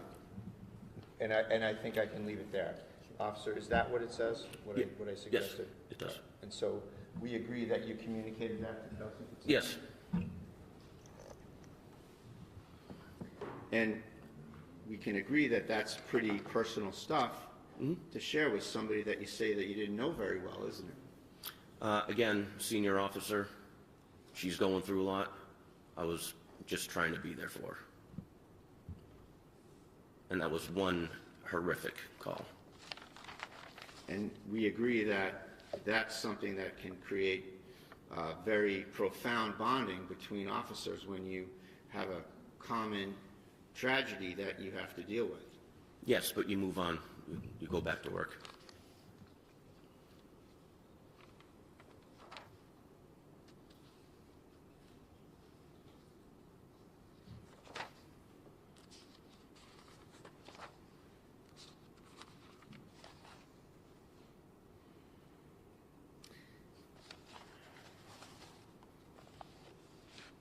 I want to go back to the bedroom where Kelsey's on the floor and you stop holding the gun on her. You assist Lieutenant Daly with first aid. Yes. Okay. And you were asked by the ADA, what did she say when she was on the floor? Recall that? I Just don't yes or- remember just that. Yes or no, just the context of being asked that. Maybe. Yeah. And see if this refreshes your memory. You said that she said, it hurts. She said, it hurts. I, meaning you, said, keep breathing, you have a baby to live for. Yes. Right?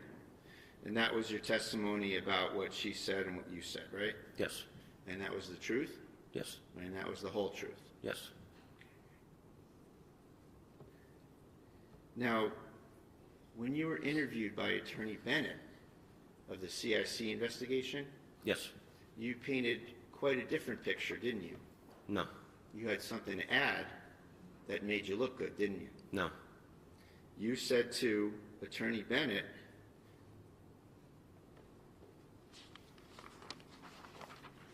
if I could have one moment, Judge, I just want to get this exactly right.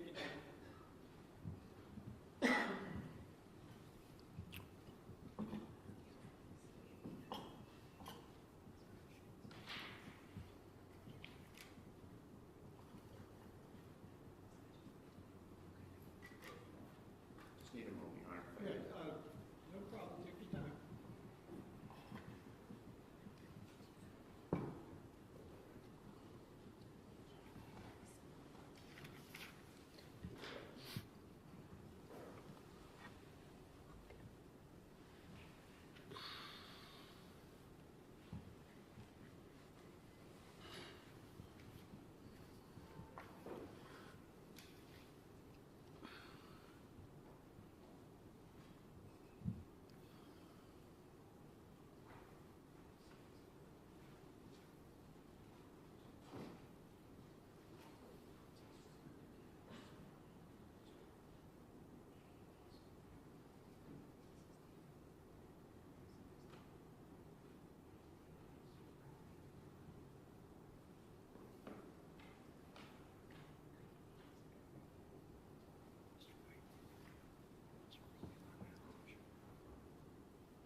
Page 11, counsel. The 80-something page report, 90-page report.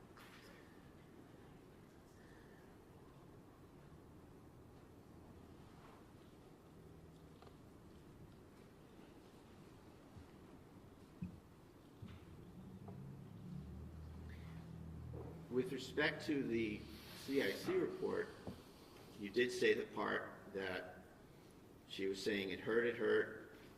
I told her to just keep breathing. Do you recall that? Sure. You have a son. You know you want to be here for your kid. Does that ring a bell? I didn't hear that last. I'm sorry. You have a son. You know you want to be here for your kid. Okay. You said that to Mr. Bennett? If it's there, yes. Then you added something quite memorable that you didn't say here in court. Isn't that correct? You tell me what's in it. I don't know. You said that she reached up. She grabbed my hand. I held her hand, consoled her. And then I asked her, why? And she stopped talking and just literally just looked right through me. Death stare. If That's it's there, what you then said. yes. If it's there, that's what I said. And you didn't say that here in court today, did you? I didn't remember. I totally forgot about that. You forgot about something like that. Mm-hmm. Nothing further, Your Honor. I'm sorry. No more? You're done? Yes. Okay, redirect. So I'm going to show you what's been previously marked as exhibit number 57. Is that a better picture of that Yes. area that you put the gun, Yes. that Officer Court took? Yes. You also stated just during cross-examination that you knew Ms. Fitzsimmons had been sectioned before, correct? That's correct. And did you know that before the call? I did. Okay. And did that factor into how you were assessing the situation in the house? Yes. Did that factor into the team, you, Houston, and Daly, about the fact that you were never going to take your eyes off her? That's correct. Okay. Counsel had asked you about the first time you making a statement about what happened was July 3rd, correct? Yes. Did you tell anybody what happened before that? Before I didn't July? hear that. Oh, sure, I'll say it again. Counsel had asked you whether you had, the first time you made a statement about what happened in the room was July 3rd, correct? Yes. Okay. Did you tell Officer Core what happened? I did. Did you tell Lieutenant Daly what happened? I did. Did you tell Officer Houston what happened? I did. What did you say? I said she tried to shoot me. Thank you. Nothing else. Objection, Judge, that's hearsay, and I have a motion to strike. Okay, it's overruled. Do you have recross? No, Your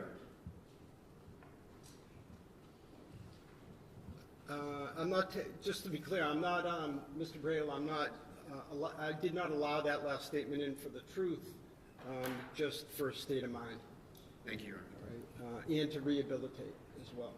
All right, no further questions for Officer Noonan from either side? I take the silence as a no. Thank you very much. You may step down, and Commonwealth, you can call your next witness.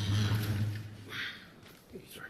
Judge, can we approach sidebar before the witness departs? Before the witness departs, Right. oh, you were almost out of here. You didn't move quick. You didn't move fast enough. All right, yeah, we can go to sidebar.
Just stay around.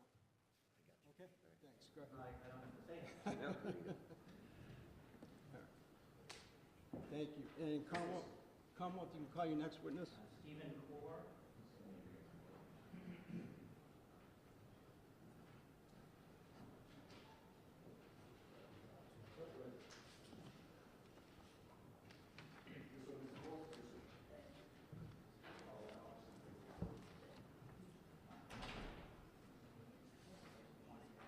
Could you raise your right hand?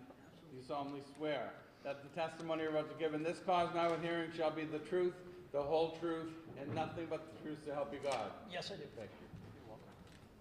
Good afternoon. You can have a seat, or I guess good morning still. Good morning, Your Honor.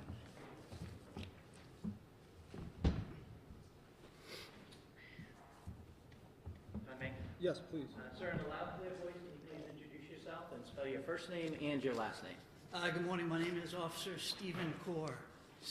Stephen spelled S-T-E-V-E-N. Last name is Core, C-O-R-R. And what do you do for a living, sir? I'm a police officer with the town of North Andover. And how long have you been doing that? About 15 years. Okay, what are your duties and responsibilities now? I'm on patrol 4 to 12 shift. We respond to everything, 911 calls, domestics, motor vehicle accidents. If somebody calls the police, we answer. Okay, I'm going to turn your attention back to June 30th of last year. You were working that day? Correct. Okay, at some point in the early evening, did you get a call to go somewhere? Or did you get a call that you decided to respond to? There was a call, we had several officers involved in a document service. Okay. I was assisting another officer at a time with an arrest. Okay, and the document service was a restraining order? Correct. Fair to say that was being served on Kelsey Fitzsimmons? Yes. Okay, did you know where she lived? I at did. that point? You did? Yes. I'm sorry, I was about to say I didn't hear your answer, but he repeated it, so you knew where she lived. I do, yes, correct. Sorry, we're having trouble hearing the gentleman too. If you could Well, just I'm try to sorry. Excuse me. voice up. Thank you, sir. Sir, you said you were on another call, correct? Correct. Whereabouts was that? It was down the road on Waverly Road, up by the cemetery. At some point, did you receive information that necessitated your presence at Ms. Fitzsimmons' residence? After I had cleared that call with another officer, I had saw on the control board of my cruiser that they were getting out at that residence, and I started floating that way prior to receiving radio transmissions. Okay. And before you got there, did you receive another transmission? I did. Okay, what was that? I believe it was Lieutenant Daly had called off, and in the background it was just a woman screaming and him saying shots fired. Okay. And so did you head that way? I did. When you got there, was anybody else outside when you got there? There was another person in a small red car that had pulled up next to me as I had gotten out. I spoke with her briefly about somebody running down the street with a child. Okay. Had you seen that person running down the street yourself? I did not, no. So what did you do after you stopped? After I stopped, I grabbed my med bag and I radioed up to Lieutenant Daly. I said, where are you, sir? And he answered me on the radio, said, upstairs. I think he said upstairs. Had you ever been in that residence before? I have not, no. Okay. So where did you go? I went in the porch on the left side, went in through the front door. I could hear a female screaming. I think I went inside and asked her, where are they? And she said, they're upstairs. I went upstairs. And there's a weird kind of layout of the house where you come in the front door and the stairs are right behind it. Okay. Now you said the woman screaming. Was that the woman downstairs was screaming? Woman downstairs, a living room, family room on the left, yes. Okay. You went upstairs? Correct. When you got upstairs, what did you see initially? I got upstairs, there was a landing way with a left exit and a right exit. There was two doors. I could hear commotion on the right side, so I entered that doorway. Okay, and who did you see when you entered that doorway? I saw Lieutenant Daly, I saw Officer Noonan, and Officer Houston. Okay. What were they doing? They were performing first aid, rendering aid to Ms. Fitzsimmons. Okay. At some point, did Officer Noonan ask you to do something? He did. What was that? He pointed right where his hand had been, and he said, secure that firearm. And I had looked down, there was a firearm sitting on I want to say a white-looking bookshelf. Okay. Was that near the door? Correct. Can't find that picture right now. Here we go. I'm going to show you what's been previously marked as exhibit number 57. Do you recognize that? I do, yes. And what is that? That was where the firearm was located on top of the white-looking bookshelf. I guess it's not a bookshelf, but... So this is the room you entered, correct? Correct. And this is the door you went in? Correct. And is this the area where the gun was? That's where the gun I saw was, yes. Okay. And so you didn't know anything about the gun at the time, whether it was loaded or not, right? No, I did not. Okay, so what did you do? I had gloves on at the time. I picked up the firearm. There was a small black box on the bed. I saw that was an open box where I could store the firearm because I knew paramedics and fire department was going to be coming in that room. It's not a huge room, so I wanted to get it out of the way so it wouldn't be trampled, wouldn't be disrupted or anything. I took the firearm, I looked at the box, there was nothing in it. I kind of did one of these motions to make sure there was nothing in it, put it down, I dropped the magazine out of it. And what does that mean, dropping the magazine? I hit this release button on the side of the firearm. It takes out all the bullets that are in the magazine. Okay.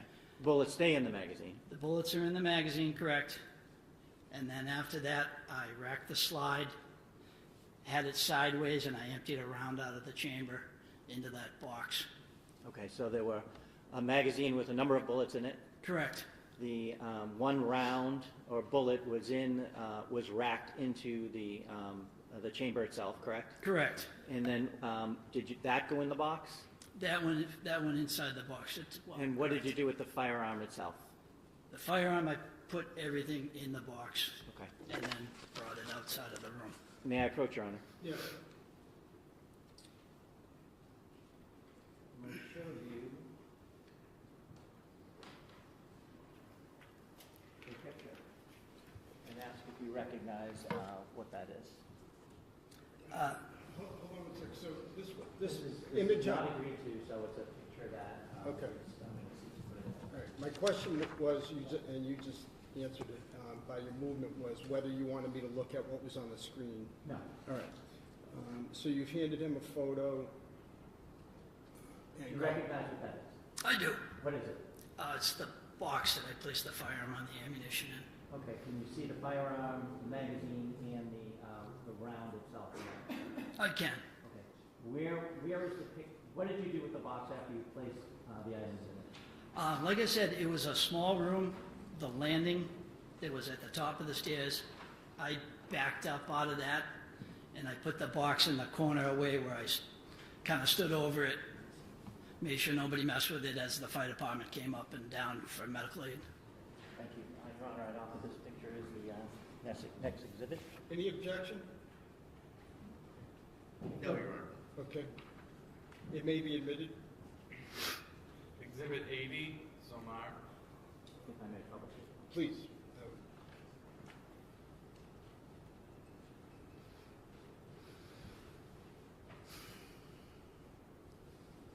Is that in the position where you had placed the box itself on the landing? Yes. You said you stood guard over it. Until when? As they were doing rendering aid, Officer Noonan backed out of the room along with Officer Houston and I believe Lieutenant Daly. As she was being removed from the room downstairs, there started to be some issues. I asked Lieutenant Daly, who was standing next to me, I said, do you want me to go down and make sure the fire department's all set, putting her in the ambulance, make sure nobody interferes with that? And he said, yep, I'll take watch over the firearm, and he basically stood over it and made sure nobody, after I had left. Okay. When you initially went into the room and you saw Ms. Fitzsimmons on the ground, I'm assuming? She was blocked my view. I could see feet. Okay. I assumed that was her. Once everybody kind of moved out of the way and I walked in, I said, what do you guys need for help? They already had a med bag up there, but she was on the back side of the bed. Okay. Where was Officer Noonan after the fire department left? Standing next to me in the hallway, the landing area, I want to call it. Did you do anything with regards to him? Did you make any observations with him? I asked him if he was good. It's basically me making sure he's okay. Adrenaline's rushing. As I came up the top of the stairs, there was a little glass door on the left, and it looked like there was like a pinhole through it. I thought he might have been shot at, so I asked him, hey, did she get a round off on you? And he basically, I don't know. Overruled only because it's been admitted and it's of marginal relevance. Okay. Just to explain the scene. Sure.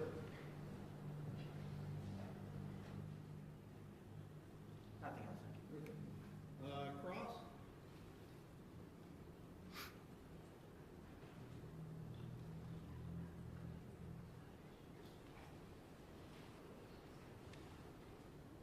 Mr. Brito, cross? Thank you, Your Honor. 37 more. Yes, take your time. Officer Core, good afternoon, sir. Good afternoon. Now, I'm sure that you memorialized all these important facts you testified to in a police report somewhere. No, we didn't generate a police report at that time, no. Well, I'm not asking if we did, I'm asking if you did. I did not know, sir. Excuse me one moment. Do you mind going to the Oh, sorry. podium only because to make sure that the audio gets picked up?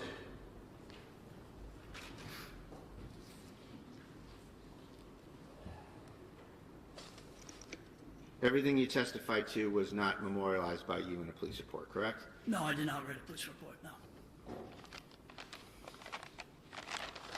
Now, also, you weren't interviewed until 30 days after this incident, correct? Interviewed by who? By the state police. I don't remember the exact time frame. Isn't it true that you were interviewed on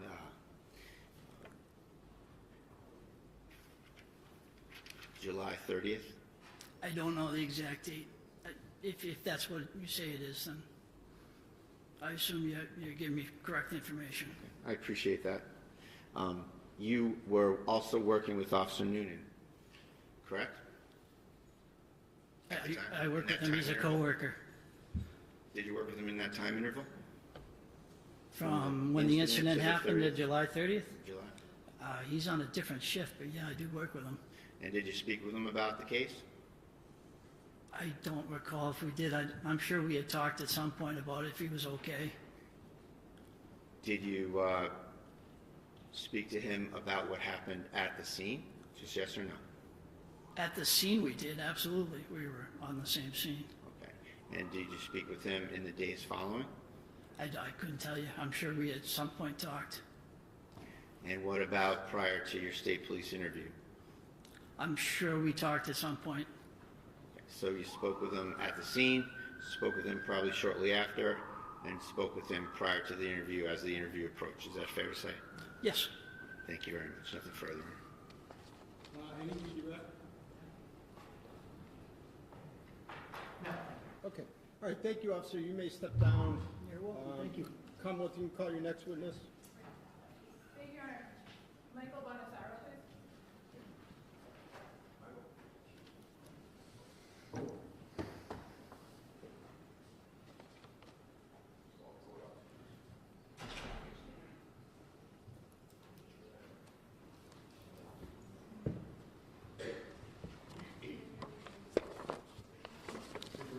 You solemnly swear that the testimony you're about to give in this cause now and hearing shall be the truth, the whole truth, and nothing but the truth to help you God. I do. Thank you.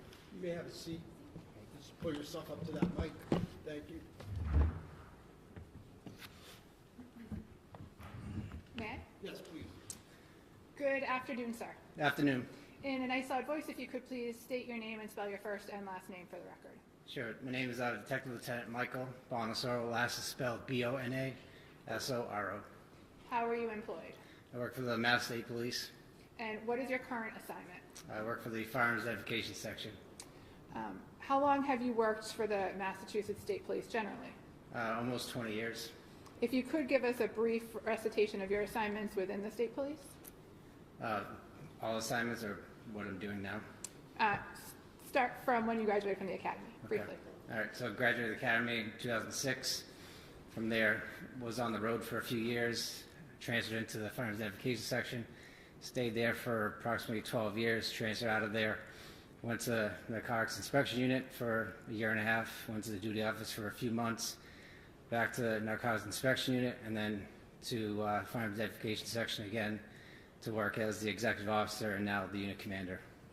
And so how long has your current assignment with the Firearms Identification Unit been? Since I've been back a little over 3 years. What does the Firearms Identification Unit do? So we have many responsibilities. So we respond to crime scenes, preserve the evidence, document the scene. We do microscopic comparisons of fired bullets as well as discharged casings. We attend autopsies, we destroy weapons, and we do functionality of weapon certifications. How many troopers are assigned to your unit statewide? There's a total of 18 of us assigned statewide. And what are your responsibilities as the detective lieutenant in charge? So I look at training, make sure we're up to accreditation standards for lab protocols, making sure all of our protocols are in line with the current definitions of Mass General laws. I look at different aspects of how we respond to scenes, how we collect evidence, how we interpret evidence, looking at the definitions of firearms, ammunition, semi-automatic pistols, rifles, shotguns, assault weapons, different stuff like that. It's more of a managerial role. We're looking at making sure everybody has the training and authorizing them to do the casework when they have achieved all their training. And fair to say that you still, from time to time, respond to scenes yourself? Yes, so as of right now, we're down a few supervisors, so I took on the role of going to these more high-profile scenes to observe my other ballisticians, collect evidence, as well as do some of the hands-on work myself.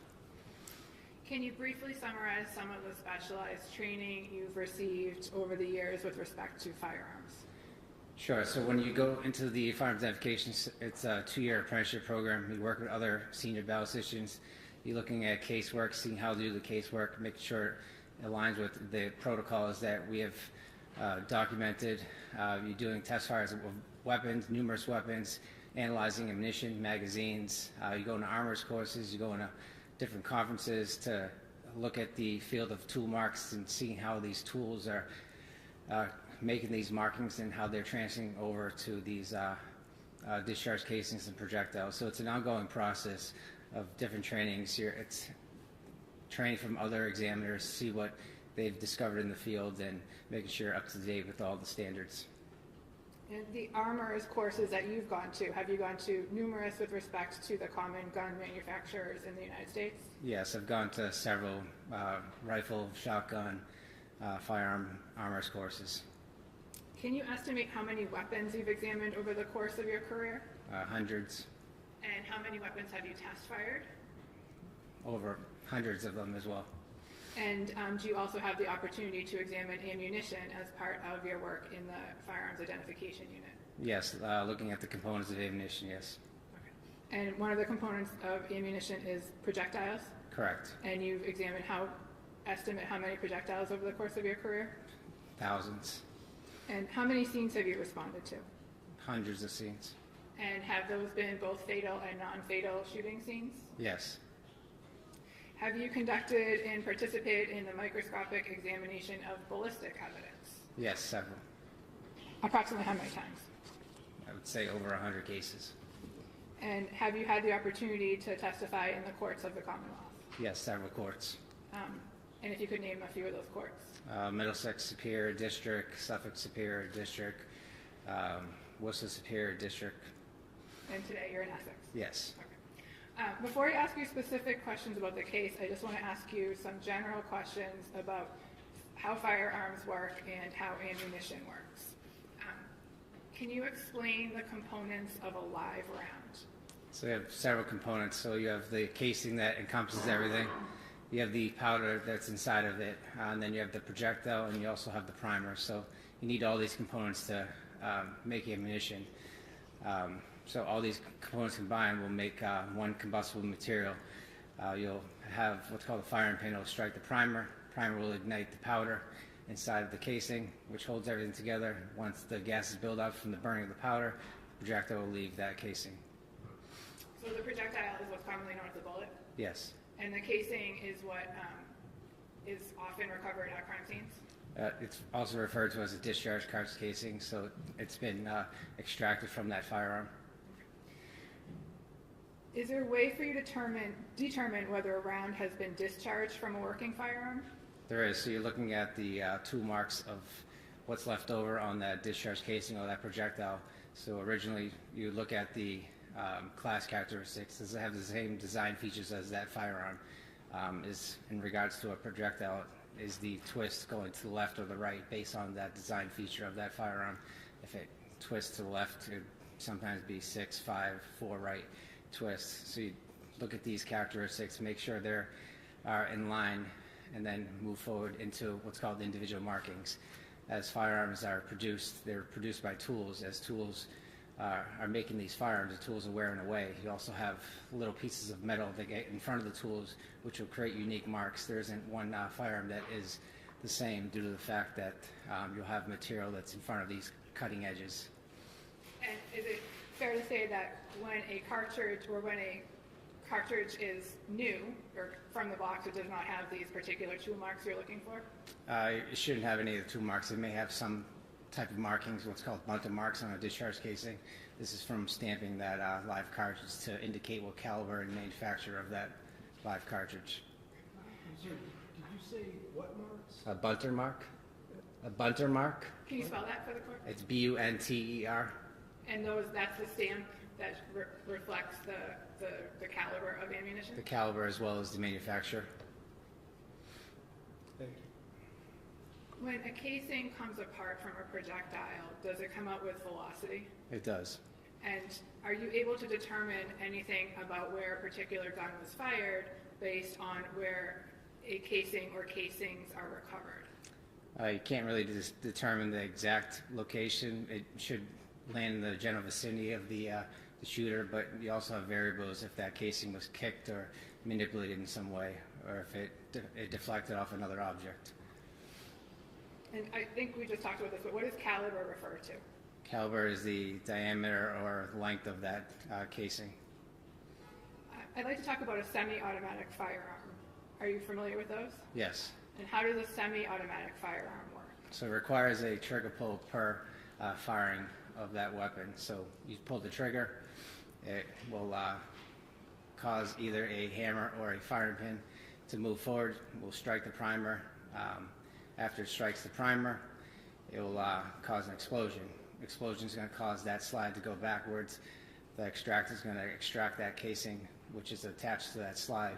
It's going to hit what's called an ejector. The ejector is going to extract that discharge casing out of the ejection port, and it's going to continue the cycle. The slide is going to move forward now because it's under spring tension. It's going to pick up that other live cartridge that's in the magazine well and load the next live cartridge.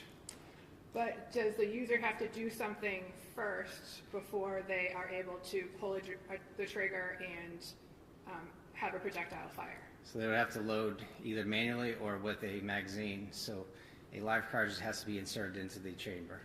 And does the slide, or does the slide have to be pulled back? The slide has to be racked to the rear, yes. Okay. And so the slide has to be racked to the rear just one time before the shots are fired? Yeah, so you have to essentially cock the firearm. So you have to put some external force on that firing pin or that striker to hold it in place. When you pull the trigger, you're going to have that transfer bar or that trigger bar, whatever you want to call it, will actually drop.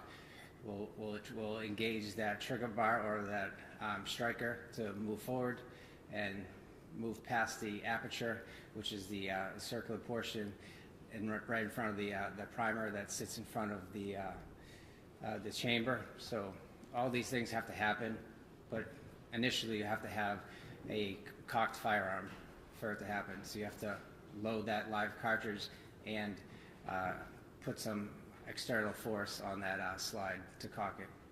And is cartridge synonymous with magazine? Cartridge versus magazine, so a cartridge would seat in a magazine. So the cartridge holds the projectiles or casings in the magazine? Yes. Okay. And what part of the gun is the magazine?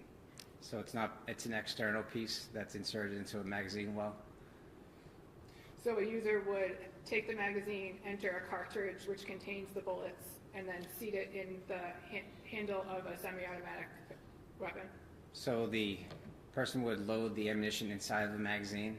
The magazine will have a spring tension as well as a follower on top. That spring tension pushes that live cartridge to the top of that magazine at all times. That live cartridge is stripped by the slide or manipulated by putting that live cartridge in the chamber manually, but ultimately you do have to cock that weapon to fire it. I'd like to direct your attention to June 30th of last year. On that date, in the evening hours, did you get called to go somewhere? I did. Where did you get called to go? To a residence in North Andover. What information did you have when you arrived? Information I had was there was a police-involved shooting, which required a supervisor to attend the scene. And that's why you went? Yes. Okay. What time did you arrive? I don't recall exactly what time. It was in the evening hours. Did anyone else from your unit respond? Yes, I had a trooper, Chris Pierce, as well as trooper Andrew Valeri. And the three of you responded from the firearms identification unit? Yes. And what was your purpose on scene? We wanted to document the scene. We wanted to inventory all personnel that were involved in the shooting, whether they fired or not, to inventory their weapons, to account for all live cartridges. And again, is that standard procedure for an officer involved shooting? Yes. When you responded, who was on scene? There was several detectives from the Essex County Detective Unit, as well as Andover police personnel. North Andover police personnel? North Andover, yes, Mike, sorry. Were you directed to a particular part of the house? I was. There was a particular part in the top of the stairs where there was a firearm located in a safe, as well as a bedroom where we recovered a 2 discharge casing as well as a projectile. And did you or someone from your unit or someone from the state police take photographs that evening? Yes, we had crimes and services photograph the scene.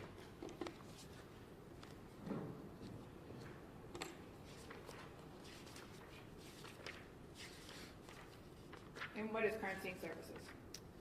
So they're a unit in Massachusetts State Police. So they document, they photograph the scene, they videotape the scene to preserve the scene, as well as do prints on firearms casings and so on, as well as footwear impression markings.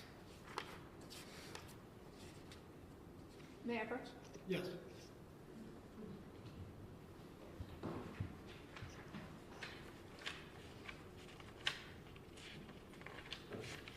Sir, I'm showing you 9 photographs. I just ask that you take a look at those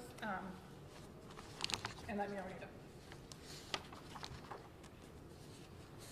While you're doing that, Counsel, Mr. Breda, will the defense be objecting to any of these?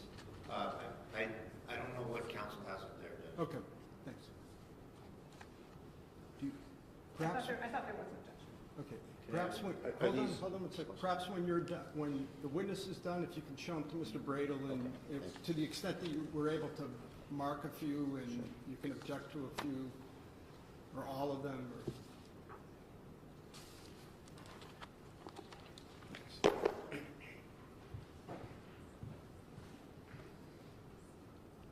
Take your time, Mr. Bradel.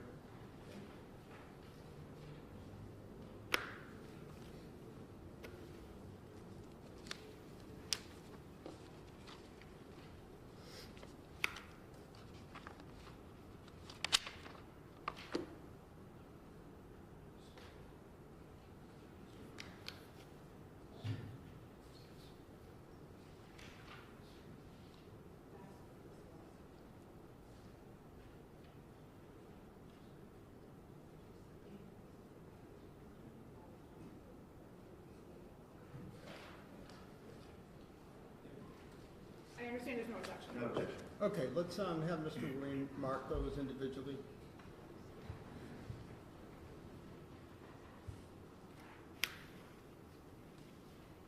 You said there were 9?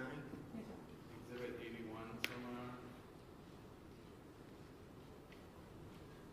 Exhibit 82 somewhere. Exhibit 83 somewhere. Exhibit 84 somewhere.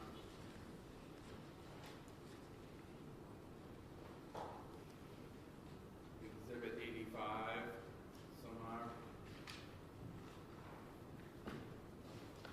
86 somewhere.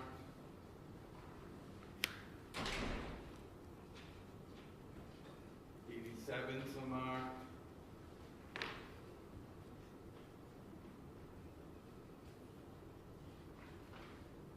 88 somewhere. 89 somewhere. Thank you. May I publish them, Your Honor? Yes, please.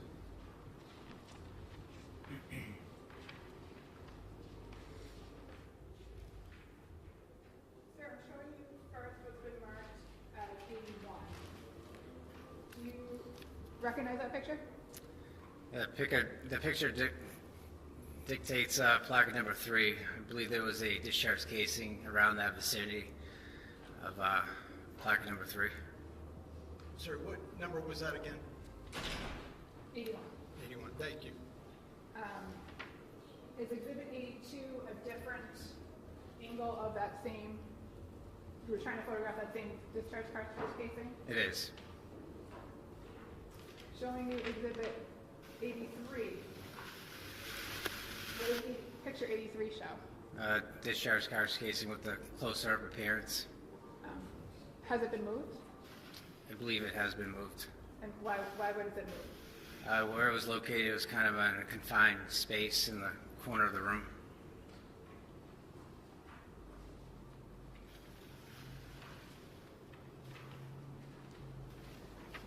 Showing you exhibit 84.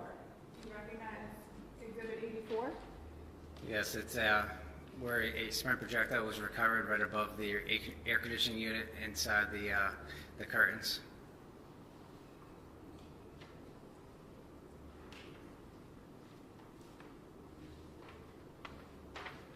Exhibit 86. I'm sorry, can you just give me one moment to just catch up?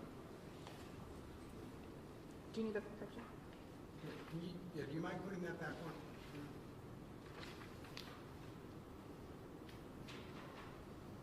Okay, thank you.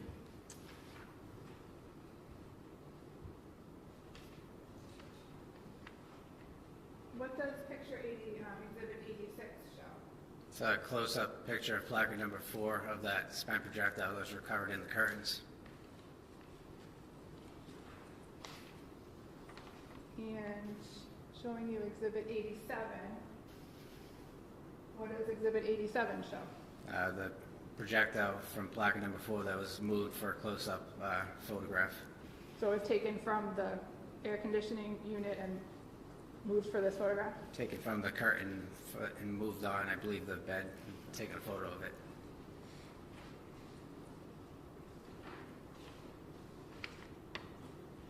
Showing you exhibit 89. What does exhibit 89 show? It's where a projectile possibly struck. We looked at the air conditioner inside and to the rear of it. They had a hole consistent with a strike on the outside of that air conditioner. Can't determine exactly, but it appeared to be a projectile strike, and there was another hole on the exterior or the back end of that air conditioner as well. And is that what exhibit 88 shows? Yes. And did you ever find a projectile associated with this air conditioner, the one that struck the air conditioner? I did not. That last photo, that one there, is that 85? 88. I'm sorry, 88? Thank you.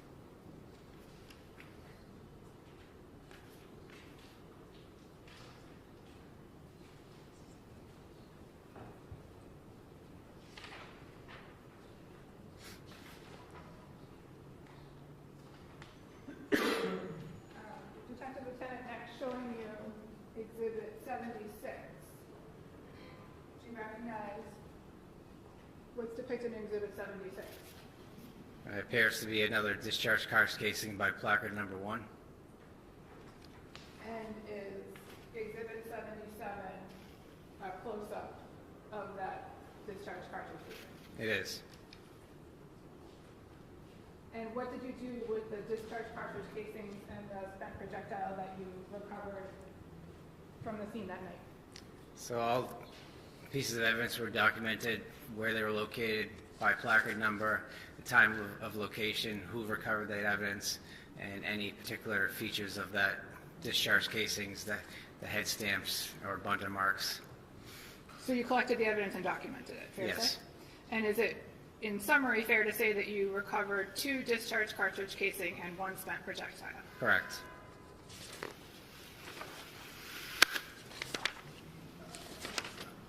I'm sorry, I was distracted. Can you ask that question again? Sure. In summary, is it fair to say that you recovered 2 discharged cartridge casings and 1 spent projectile that night? That's correct. Thank you.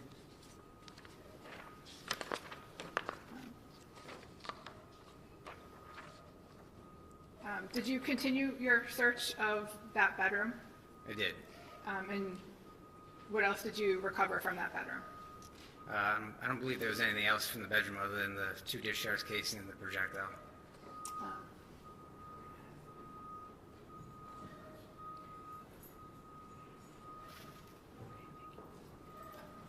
May I approach, Your Honor? Yes. Oh.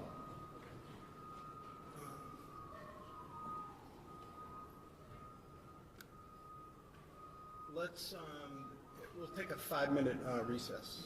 All rise. Let's do a 5-minute recess. Please don't exit the door.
Kelsey Fitzsimmons matter, all counsel and the defendant are present. Okay, you may continue, counsel. Thank you.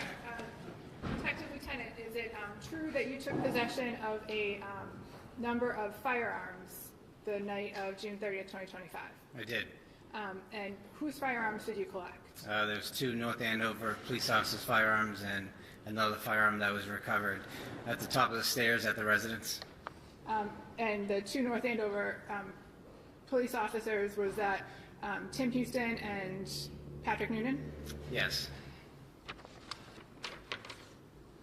And did you also inspect Lieutenant Daly's firearm on scene? I did.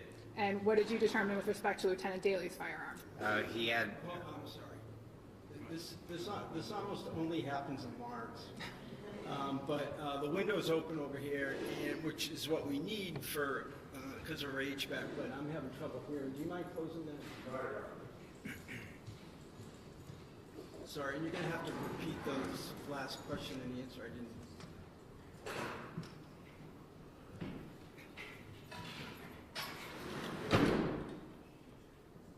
Thank you. Okay. Can you repeat that? I think so. Sir, what was your finding with respect to Lieutenant Daly's firearm? he had 1 magazine, so he was fully loaded. There wasn't any unaccounted for rounds of ammunition. Okay. Wait, I'm confused because I thought you took Officer Houston and Officer Noonan is what I wrote down, but is that? Fair to say you took Officer Houston's firearm and Officer Noonan's firearm? Correct. And did you take Lieutenant Daly's firearm? I did not. Did you just examine the number of bullets in his magazine? Yes, Well, she's leading because the judge was distracted by the outside noise. So, and I'll allow you to do so as well, Mr. Gray. So overruled. All right. So now I understand. Thank you. And sir, I'm next going to ask you if you recognize what's shown in Exhibit 10. Yes, that is the firearm at the top of the stairs, as well as a magazine with numerous live cartridges in it, as well as 1 loose live cartridge. Is this the loose live cartridge here? It is.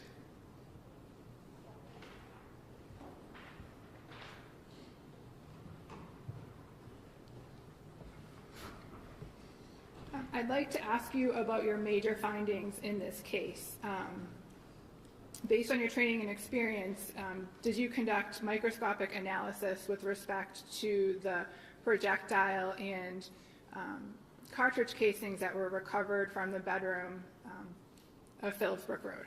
I did. So I test fired all 3 weapons and conducted a microscopic examination of the class characters as well as the individual markings that were left behind from the firing process.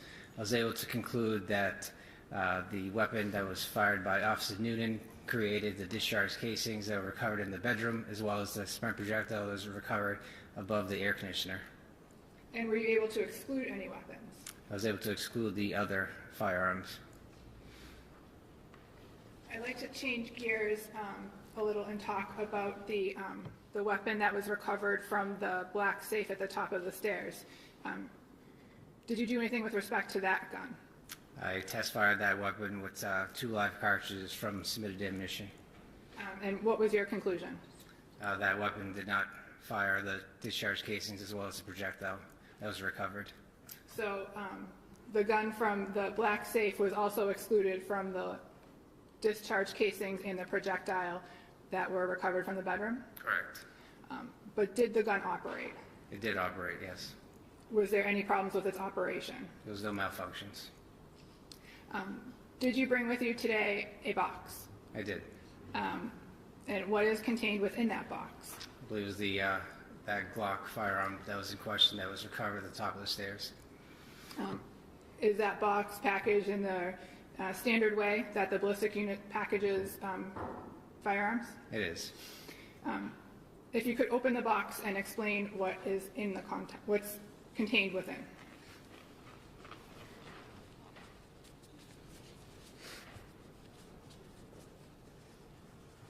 May I assume that someone's made sure that this is safe to begin with?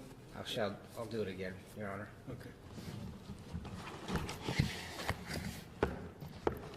All right, we have a trigger lock that was provided later. We have the firearm in question. It is safe and empty. There's nothing in the chamber. The slide is locked back to the rear. There's nothing in the magazine wall. The weapon is safe and empty. Also, contents of this is you have the 2 magazines that were recovered from the vest. They were downstairs on the first floor of the residence. You have the magazine that was recovered in the safe. It was originally loaded with 16 live cartridges. And you have 2 test fires that are conducted using that live ammunition from that magazine, as well as the single loose live cartridge that was recovered in the safe. Are you going to ask more questions about that? Because I couldn't keep up. Or should I have them repeated? No, I will ask more. Okay, thank you. But in the meantime, may the box and the contents be marked for, as an exhibit? Yeah, let's, we're gonna have to do them individually. I don't want the ammunition to be with the firearm. So let's do that, Mr. Ruane. And also, any objection if he puts, Mr. Bradle, if he puts the trigger lock on there? No, Judge. I don't know, are you able to even? Object to leading either for this. I don't object to any leading for this kind of stuff. I would ask that you just wait to Sure. put the trigger lock on, certainly before it's submitted. Sure. Thank you. How about we do the gun in the box, and then the rest we can mark, tag individually? Sure.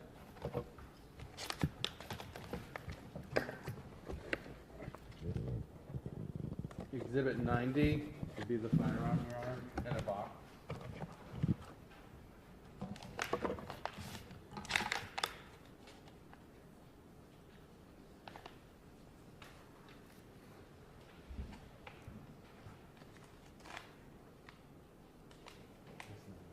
Yeah. 91 is a magazine, Your Honor.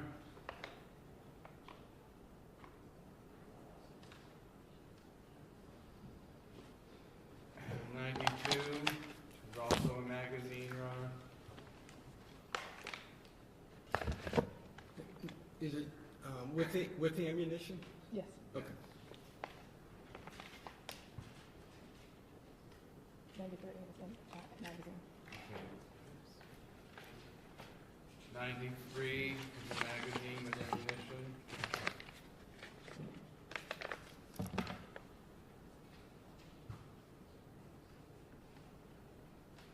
Live round. 94 ammunition, 1 round.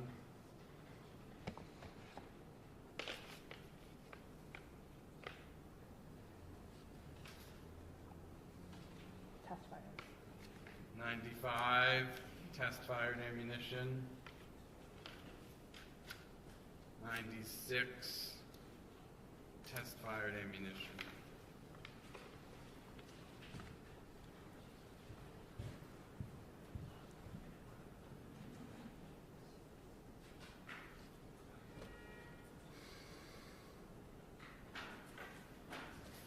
The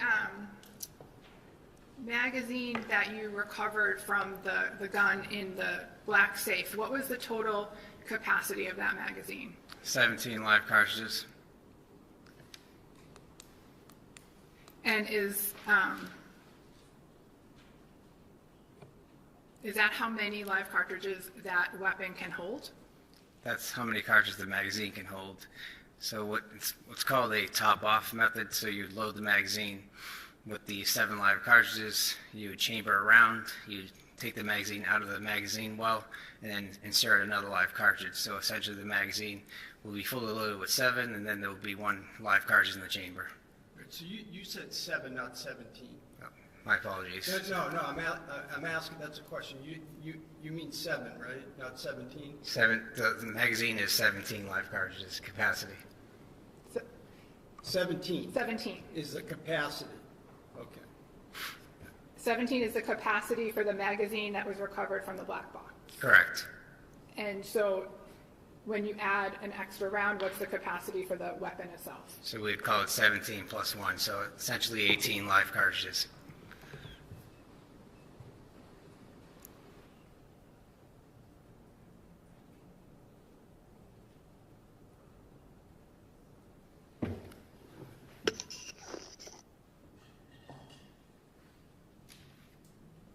So getting back to that, in that black box, in this,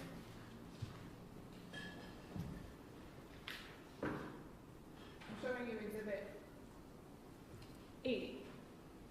Exhibit 80 is the gun, the magazine, and the single live projectile that is contained within the box in front of you. Is that correct? Yes. Okay. And when you examined this firearm, how many bullets were in the magazine? There were 16 live cartridges in the magazine. And how many live projectiles were in the safe? There was 1 loose round live cartridge in the safe. And that is reflected in the 1 loose round cartridge. That's in Exhibit 94, is that correct? Correct.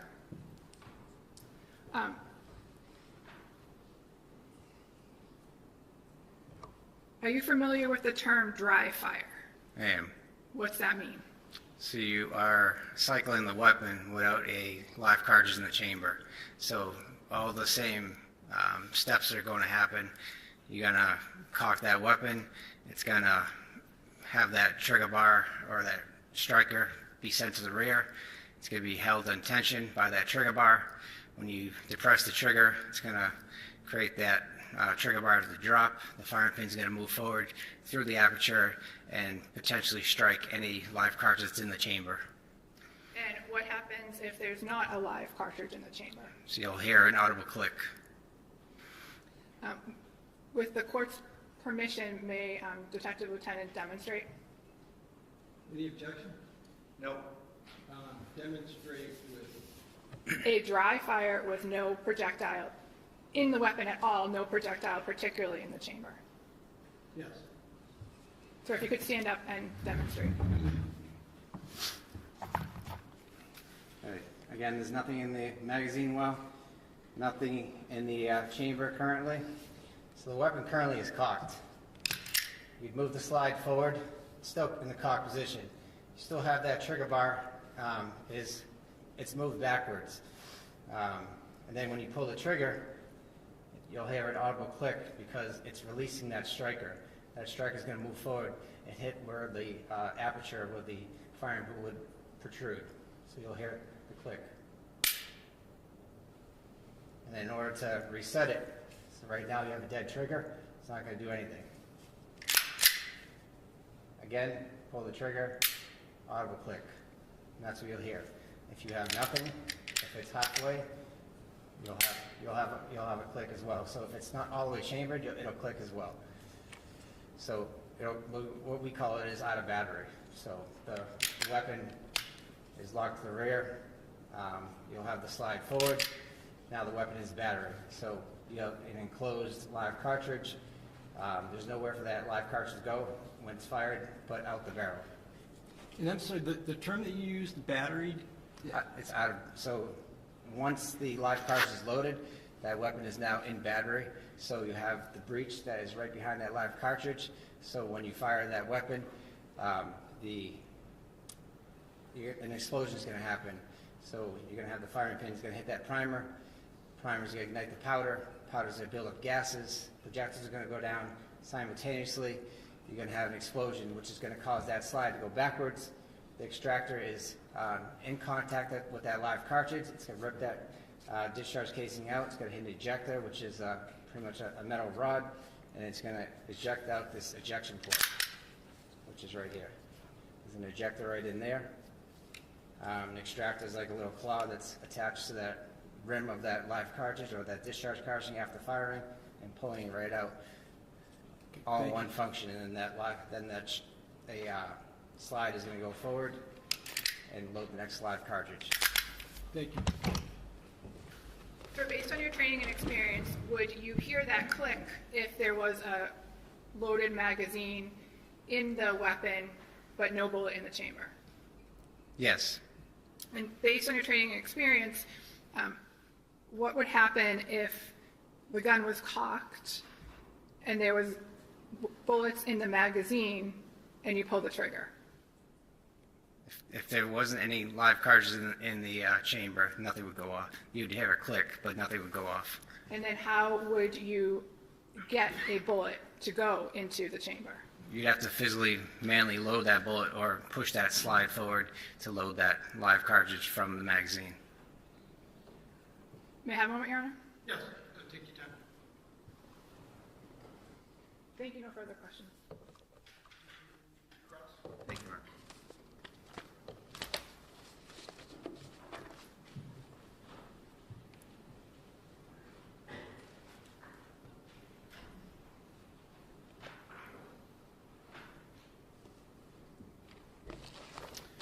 Hello, sir. Afternoon. Lieutenant Detective Bonasaro, do I have that right? Detective Lieutenant Bonasoro. Bonasaro, nice to meet you.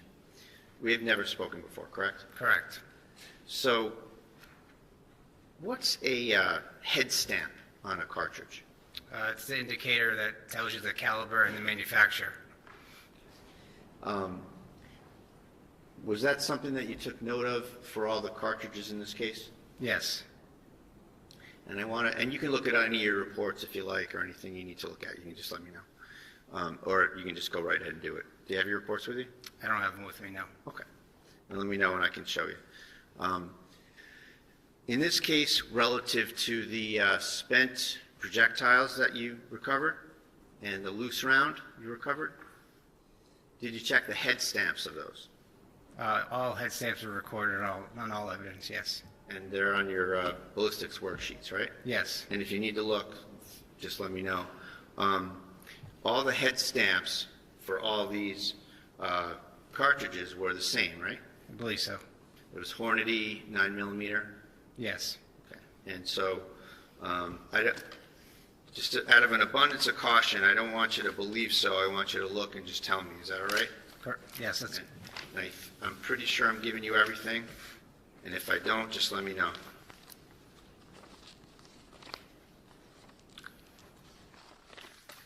And I have 3 ballistics worksheets here. May I approach, Your Honor? Yeah. Let me show you those. Take a look. Take all the time. And then, just so I'm clear, Mr. Brado, the question is whether all the ammunition recovered had the same head stamp? Yes. Okay, Correct, thank Your you. Honor. So with respect to, actually, I should qualify that a little more, Your Honor. Sure. The question was, the 2 spent projectiles and the loose round, do they all have the same head stamp? the 2 discharge casing as well as the loose live cartridges all have the same Hornady head stamp. And I apologize, and you just corrected me. I said spent projectiles. That's wrong, isn't it? Correct. So I should rephrase that, Your Honor. The 1 live round, live cartridge, and the 2 shell casings all had the same head stamp. Correct. Thank you. And I said that right that time, right? Yes. All right, thank you. I'm just going to retrieve those from you. Sure.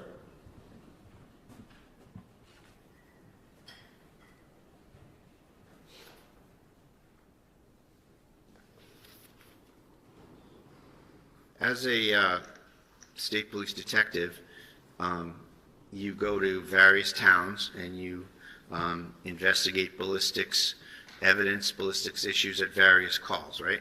Yes. And oftentimes you get there kind of well after the fact of the incident, right? Correct. And in this case, I know you don't exactly remember the times, but let's break it down a little bit. How long did it take you to get to the scene, if you recall? Probably over an hour to get there. I was traveling from Maynard. Okay, so Maynard to North Andover, and it's, was it dark out when you got there, if you can recall? I don't recall exactly what time I got there. Okay. It's fair to say that the scene was secured and there was there were no civilians around. It was a crime scene that was in the possession of police. Safe to say there was a secure scene, yes. Okay. And you saw colleagues from the state police that are assigned to the state Essex Detective Unit, right? Correct. And you also saw some North Andover police officers as well, correct? Yes. And it's fair to say that the North Andover police officers were having free reign over that scene when you were there? I wouldn't call it free reign. Well, nobody was keeping them out of there, right? I believe they had a log of who was going in and out, but it's not my responsibility to keep track of who's in the scene. Certainly not. And you oftentimes don't have personal knowledge of what goes with what cartridges from what gun, things like that. Correct. And you often have to rely on what people at the scene tell you. Yes.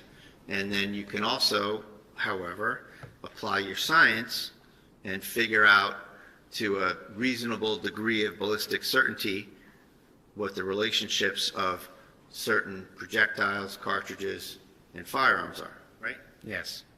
Okay. And in this case,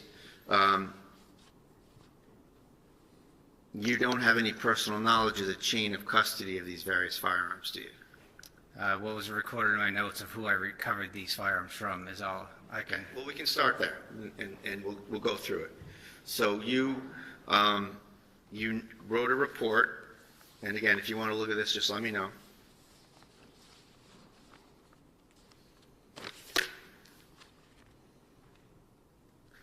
You wrote a report that involved 3 Glock firearms, right? Yes. Okay. And actually, it might be quicker, Judge, if I give him one of these, so I don't have to keep going back and forth with that. That's fine.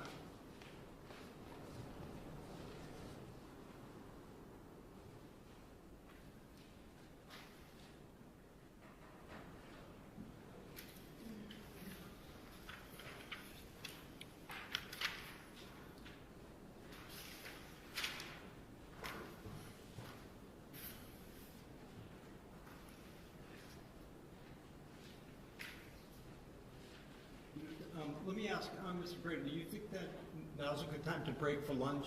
Do you think? Sure, And then, that's fine, Judge, and I'll have the paperwork for him, and we can just go without having to go back. Yeah, maybe let's do that. So Thank you. we'll stand at recess and let's start back up at 5 of 2. Should we have him All put right. the gun lock on? Stand in lunch recess. Should you put the gun lock on? Yeah, do. Okay.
2025, 77 CR 311. All counsel and the defendant are present. Okay, and I think we left off during cross. Yes. May I resume, Your Honor? Yes, please. Thank you.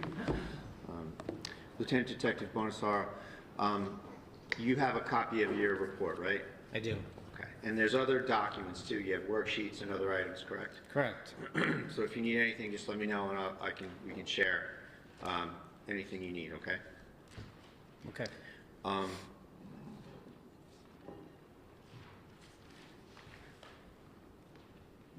What is meant by chain of custody of an item? Who has actual custody of that particular piece of evidence? It's moved from one location to another or one person to another.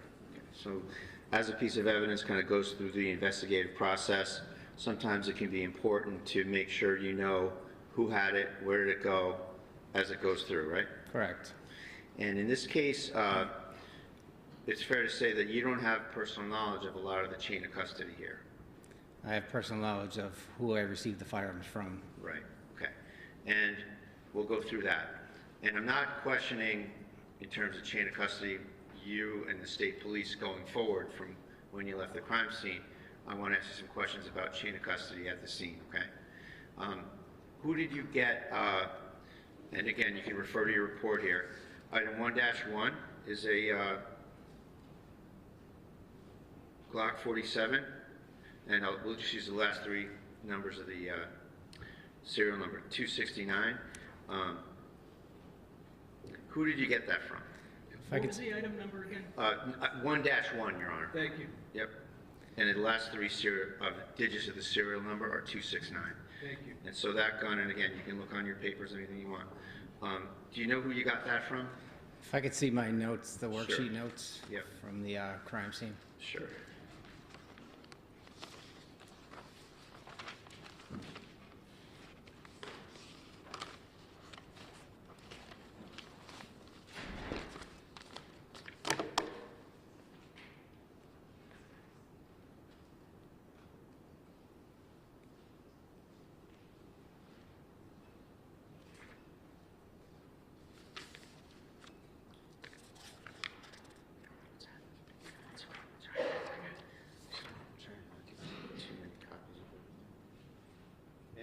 Yeah. Let's see if I got this right. These would be the notes, right?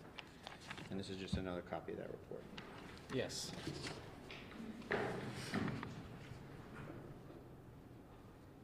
So 1-1, take all the time you need. Who did you get that from?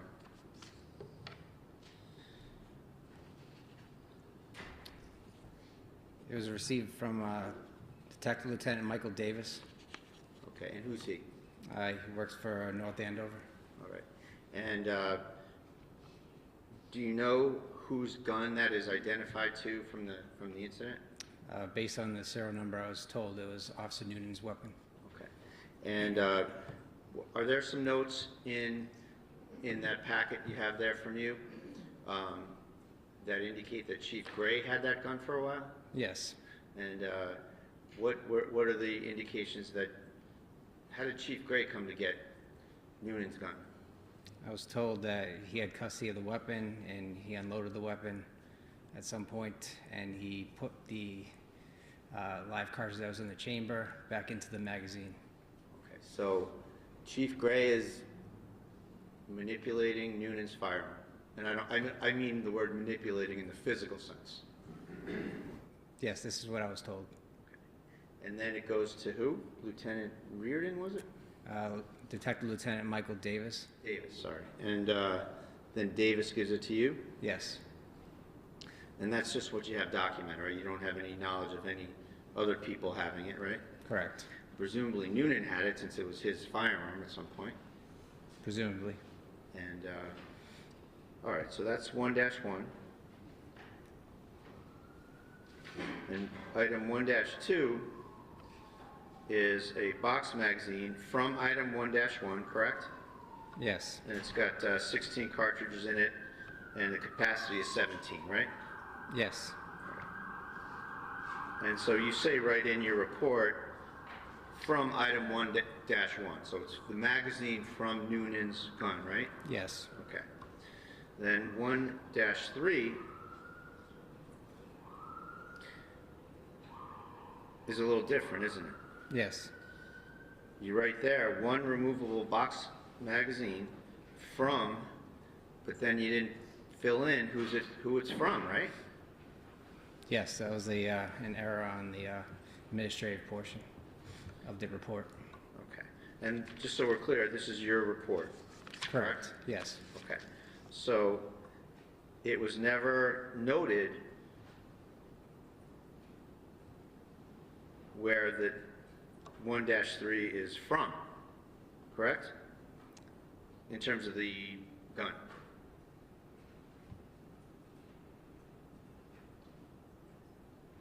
It was noted that it was received from Officer Michael Logan, 1-3. So he's the chain of custody guy, but unlike 1-1 and 1-2, where you match them up, that the magazine is from 1-1, here it doesn't say where that magazine is from, right? Well, these were recovered at a later time. I was initially given the firearm with the magazine, and then later on, these additional magazines that were recovered from, I believe, the either the duty belt or vest carrier, whatever the officer had. Okay. And you know, I'm just asking you about what it says. I'm not trying to suggest there's fault, and I just want to go through it with you in terms of what's identified and what's known to be from somewhere and what's not. Okay? So I'm not trying to find fault. I just want to factually have us go through the report. So we don't know where 1-3, the box magazine, is from, what device it's from, right? I was told it was from either the vest carrier or the duty belt of Officer Noonan. Okay. But that's not in the report, is it? It is not. And then same with 1-4, one removable box style magazine from, and then from is not identified, right? Correct. Okay. And that's the same thing. You got a magazine, and that's from Officer Logan as well. The chain of custody reference is from Logan, right? Yes. Okay. And again, it's not identified in the document where it comes from. Yes? Correct. Correct.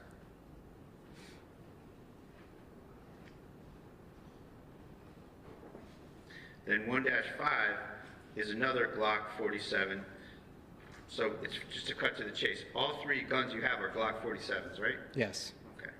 And that's a semi-automatic firearm that was, to your understanding, issued to the North Andover Police? Yes. And each one obviously has its own serial number. Correct. But otherwise they look the same. Yes.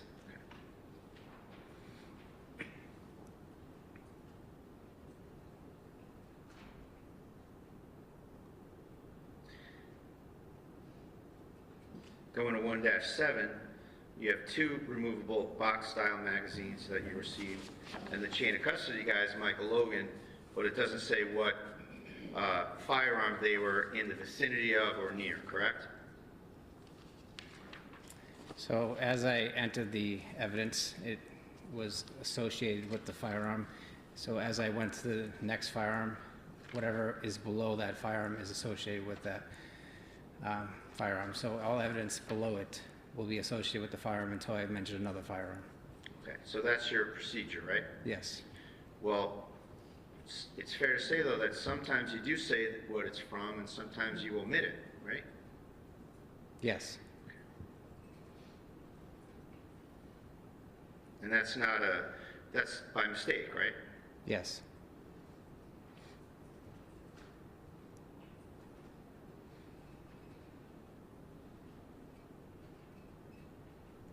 And then you have 1-9, which is another Glock 47. Last three serial number is 315, right? Correct. And that is associated with who? Is Officer Kelsey Miss Officer Fitzsimmons? Fitzsimmons? Yes. And then you have a box magazine, 1-10, right? Correct. and you do write from that item, in this particular instance, from Right. 1-9, from Ms. Fitzsimmons' firearm, right? Yes. And then you do 2 removable box-style magazines from a vest carrier on the first floor. Yes. And it's fair to say that after item 1.8 from Michael Logan, that's the last reference to the chain of custody person you received items from, right? Correct. So from 1-9 to 115, you don't reference who you got the items from, right? Well, I physically recovered that evidence. Okay, so you had it Yes. from the scene, like from the floor or the bed or wherever? Correct. Okay. So these are things that you recovered? Yes. Okay.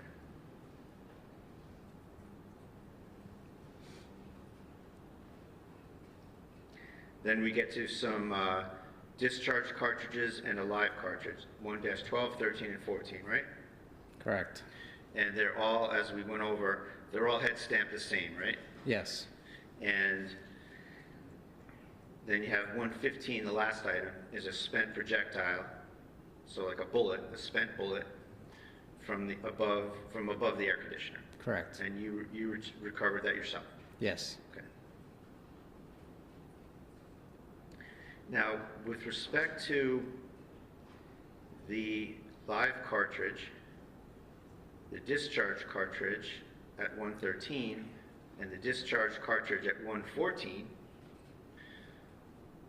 it's fair to say that you applied science, I'm going to just keep it vague for a second, that you applied some science to the 2 discharge cartridge casings, right? I was looking for agreement of individual markings, yes. Right, so you used some science. Yes. Just to start real basic here.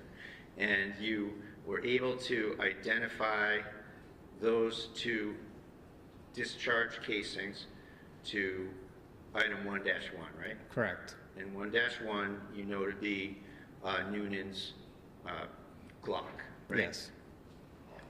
Now, it's fair to say that with respect to the live round recovered from the hallway safe, it's fair to say that you didn't apply any science to that item, correct? Correct. So there's no science, unlike the other 2, unlike the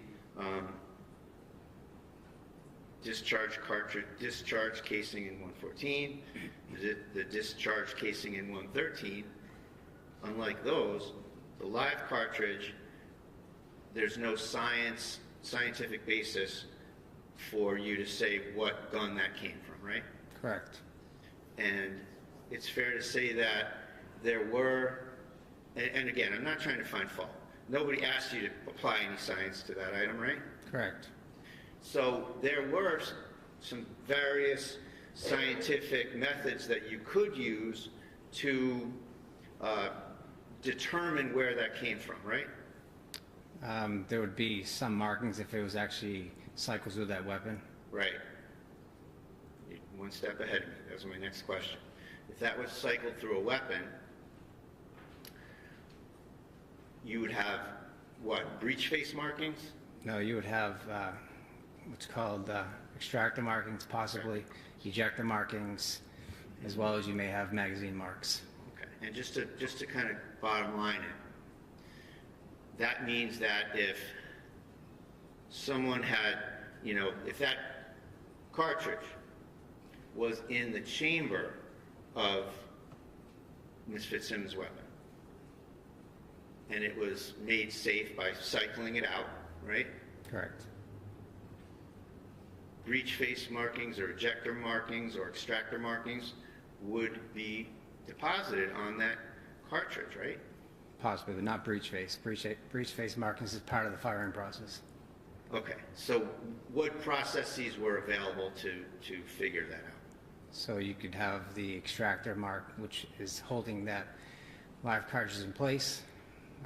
You'd have a magazine mark if it came from the magazine, if it was loaded in the magazine, and you'd have possibly an ejector mark. But a lot of times these cycling marks don't show up due to the fact that there isn't an explosion that happened, so it's not a exact way of looking at these markings. So you're looking at a piece of ammunition that could have been cycled, but there's no definitive amount of markings there to determine that, unless there was some type of defect or whatnot. And to figure that out, you got to look at it. Correct. And that didn't happen here, right? Correct. Nothing further. Okay. Read you back? Okay. All right, you may step down, thank you. And Commonwealth, you can call your next witness. Timothy Houston.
You solemnly swear that the testimony you're about to give in this cause now hearing shall be the truth, the whole truth, and nothing but the truth, so help you God.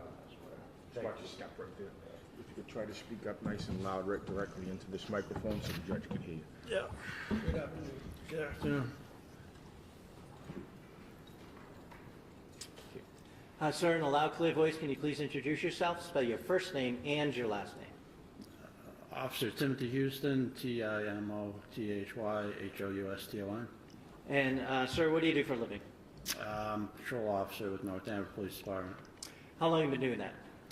A little over 5 years. Just gonna ask you to keep your voice up, okay? Okay. Thank you. Sir, did you, where'd you grow up? I grew up in North Andover Okay, did you go through the North Andover school system? up until high school. And where'd you go? I went to Central Catholic. After Central Catholic, what did you do? I went to Norwich University and got a bachelor's in criminal justice. Okay. After you graduated there, what did you do? I went to the Army. I was in the Army for 4.5 years, reached the rank of sergeant, and then came home, joined the North Andover Police Department. Okay. And so when was that you joined the PD? I started the academy in November 2020. And your rank now, you're a patrol officer? Patrol officer. Okay. Can you tell us a little bit about your duties as a patrol officer? I worked a 4 to 12 shift. I started on midnights. I've been on 4 to 12. I think it's my 3rd year. It's basically if you're not answering calls, you're on the road, watching traffic, things of that nature. I'm going to jump back for a second and just talk about your military service. You were in the Army, you said? That's correct. Okay. And what did you do there? I was a cavalry scout. Okay. And what did that entail? I mean, I had different positions. The job itself, you mainly focus on reconnaissance. While I was there, I started as a dismount. Then I moved up to a gunner, and then I was a dismount team leader, and then I was a gunner for the lieutenants in the platoon. That's pretty much it. Where were you stationed? I was at Fort Lewis, Washington. Now we're going to jump back to the PD, okay? Do you know a person by the name of Kelsey Fitzsimmons? I do. How do you know her? We worked together briefly. I mean, she was in the academy.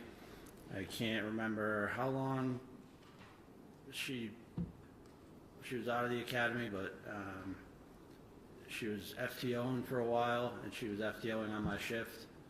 And then she finished FTO, and she worked on our shift for a brief period of time. Okay. FTO, what do you mean by that? So she was under a field training officer. So she was riding around with somebody while she got used to the job, learned. Did she ever ride around with you? No, she did not. Okay. Did you know her socially at all? Yeah. I was invited to her wedding. We kept in touch when she went on leave. Tried to keep her in the loop. Spoke with her, kind of, trying to get everybody together before her wedding. Her wedding was a decent amount of time away, and while she was out of work, we obviously didn't see her as much. So we had been working on planning something with some of the guys from work, people bringing their spouses, their dogs, and trying to figure out something, but it never happened. Okay. Did you know her fiance? I met him at the engagement party. Other than that, I'd see him, on calls if we had the FD, but I don't know him that well. Okay. So I'm going to turn your attention to June 30th of last year. We are working that day. Yes. Okay. And at some point, did you get in touch by Lieutenant Daly? Yes. Okay. And what was the nature of that communication? He called me and said Justin filed an RO against Kelsey. He wanted me and Officer Noonan to go to the house and serve the RO, which required Justin picking up their baby and confiscating our firearms. Okay. How did he get in touch with you? Do you remember? By cell phone. Okay. Did he ask you to do anything in particular about Officer Noonan? Initially, he told me to drive past Kelsey's house and see if she was home. Okay. Did you do that? I did. And you knew where she lived? Yes. Did she park in a particular place usually? So normally, yes, she would park in front of her house if she was home. I found her car 50 to 100 yards down the road, kind of in the school lot, kind of tucked away. Okay. Did you relay that information to Lieutenant Daly at that point? I did. Okay. And at the point that you saw her car, had you already talked to Officer Noonan? After I called Lieutenant Daly and told him about her car being out of, and it parked in a strange way, I called Officer Noonan. Okay. And what did you tell him? I said, hey, what's going on? He hadn't talked to Lieutenant Daly yet, so he had no idea what was going on. So I told him to meet me in the parking lot, and I'd go over it with him. Okay. And did he do that? He did. Did he get there before Lieutenant Daly did, if you remember? Yes, he did. Okay. Did you inform him of what was going on? I did. At some point, did Lieutenant Daly also meet up with you in that particular spot? Yes. Okay. Did you talk about a plan as to how you were going to handle serving the order? My only memory is what I updated Officer Noonan with, just the circumstances why we're going there and concerns that we had, but I don't remember what the exact plan was. I think it was assumed that Lieutenant Daly would do most of the talking. Okay. And you said your concerns. What were your concerns? We were aware that she had been sectioned before, so, obviously it's a tough position for her, finding out, there's an order in place, we're taking her firearms, we got to take the baby, give them to Justin, so we thought with her past being sectioned, she might not take that news very well, and, we weren't sure what was going to happen. Okay. Had you served restraining orders yourself before? Yes. Okay. Now, at some point, did you go over to 125 Phillips Brook Road? Yes, we did. And the three of you? Yes. Did you go in together? Yes. All right. Can you tell us what happened as you approached the house and take us from there? So we parked off to the side of the house, out of view of the house itself. We walked around, knocked on the front door, or the side porch door, whatever. Had you ever been in that home before? I don't think I'd ever been in the home, no. When you knocked or rang, I'm sorry, I forget what you said. I don't remember. Okay. Did someone answer? Yes, Kelsey answered. Okay. Did she have the baby with her? She did. Okay. So what happened then? She wasn't sure why we were there. Lieutenant Daly kind of had the paperwork in his hand. She invited us in, and Lieutenant Daly just started explaining why we were there and what was going on. Okay. Where in the house did you go? So we went into the living room. Okay. Did you remain standing? Was she seated? What happened with the baby? Can you describe what happened there? So Lieutenant Daly asked her to take a seat on one of the couches. Had her put the baby in like a rocker on the floor, and I stood kind of away from them by another couch. Okay. Could you hear what they were saying? Yeah, I couldn't remember exactly what was said, but What was the gist? Justin filed this order. She was shocked by it. Lieutenant Daly was doing his best to, mediate and tell her, this is what has to happen now, but you're going to have your day in court. Like nothing's, we're going to figure this out. Okay. Did you look around the living room at all? At that Yes, point? I did. And did you notice something? Yes.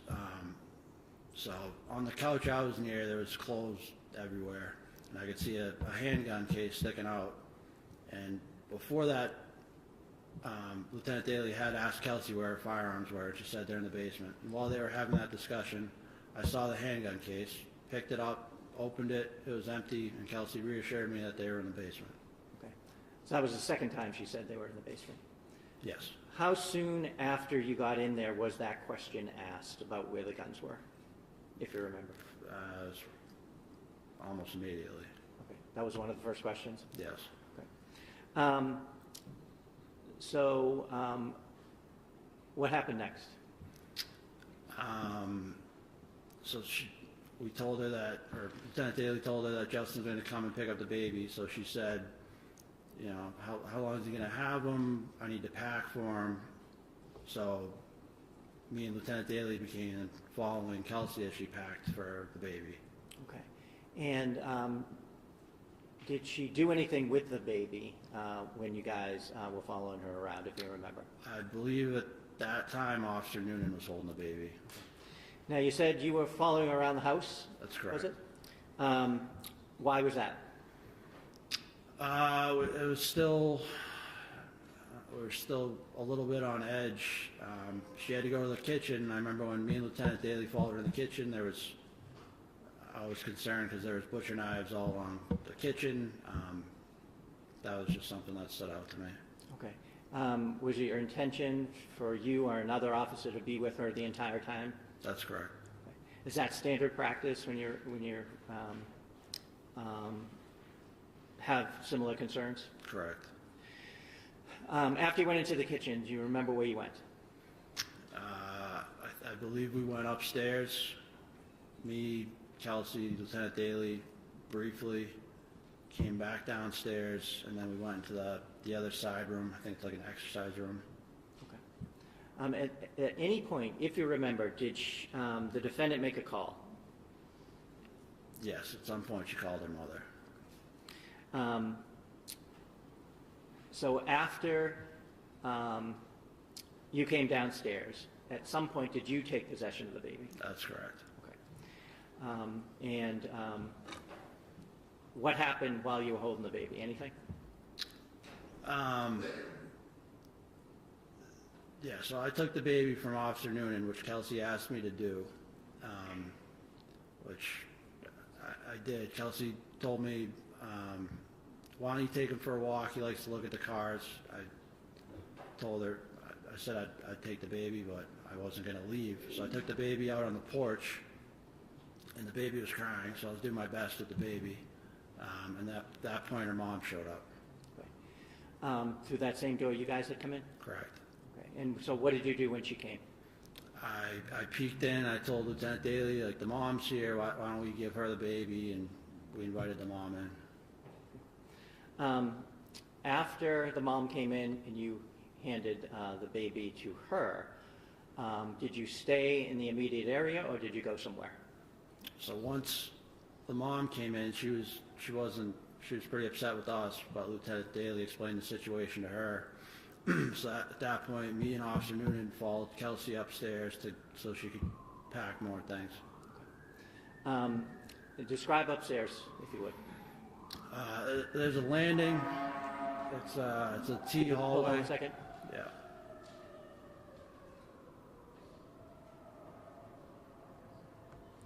Okay. You go up the stairs, there's a landing, and there's a room off to the left and a room off to the right. And could you describe the room off to the left? It's got I believe it's the baby's room, has a crib in it. And how about the room to the right? That would be Kelsey's bedroom. Now,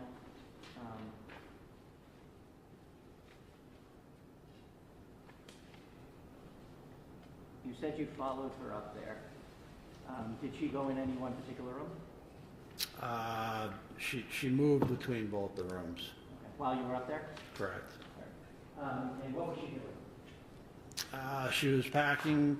At some point, she mentioned that Justin doesn't have a car seat, so she handed me a car seat. I was holding it, and started putting more and more stuff in there, and at some point I put it down. Why'd you put it down? I didn't want to have my hands tied up. Okay. And did that continue for some bit? Briefly, at some point, she heard a female's voice downstairs, and she made a comment to me. She said, "Who's downstairs, my baby?" I said, "I believe it's your mom. I mean, we were just there." And she said, "That's not my mom's voice." And I got the sense that she wanted me to go downstairs and check, but I just kind of dismissed it at the time. Okay. And so you stayed up there? I stayed up Do you there. remember which room that was in when you were having that conversation? That was right at the landing. So she had moved, I think she had moved back to her bedroom, and as she was coming across, she had mentioned it. And at some point up there, I'd found another handgun case. Okay. And where was that? I honestly couldn't tell you which room it was in. Okay. And did you look into it? I opened it, and she saw me open it, and she said, "I already told you they're in the basement." Was there anything in it? There was nothing in it. At some point, was your attention drawn downstairs again? Correct. Okay. Can you tell us about that? Yeah. So at some point, Justin came. Kelsey heard his voice, and she said, "I don't want him in the house."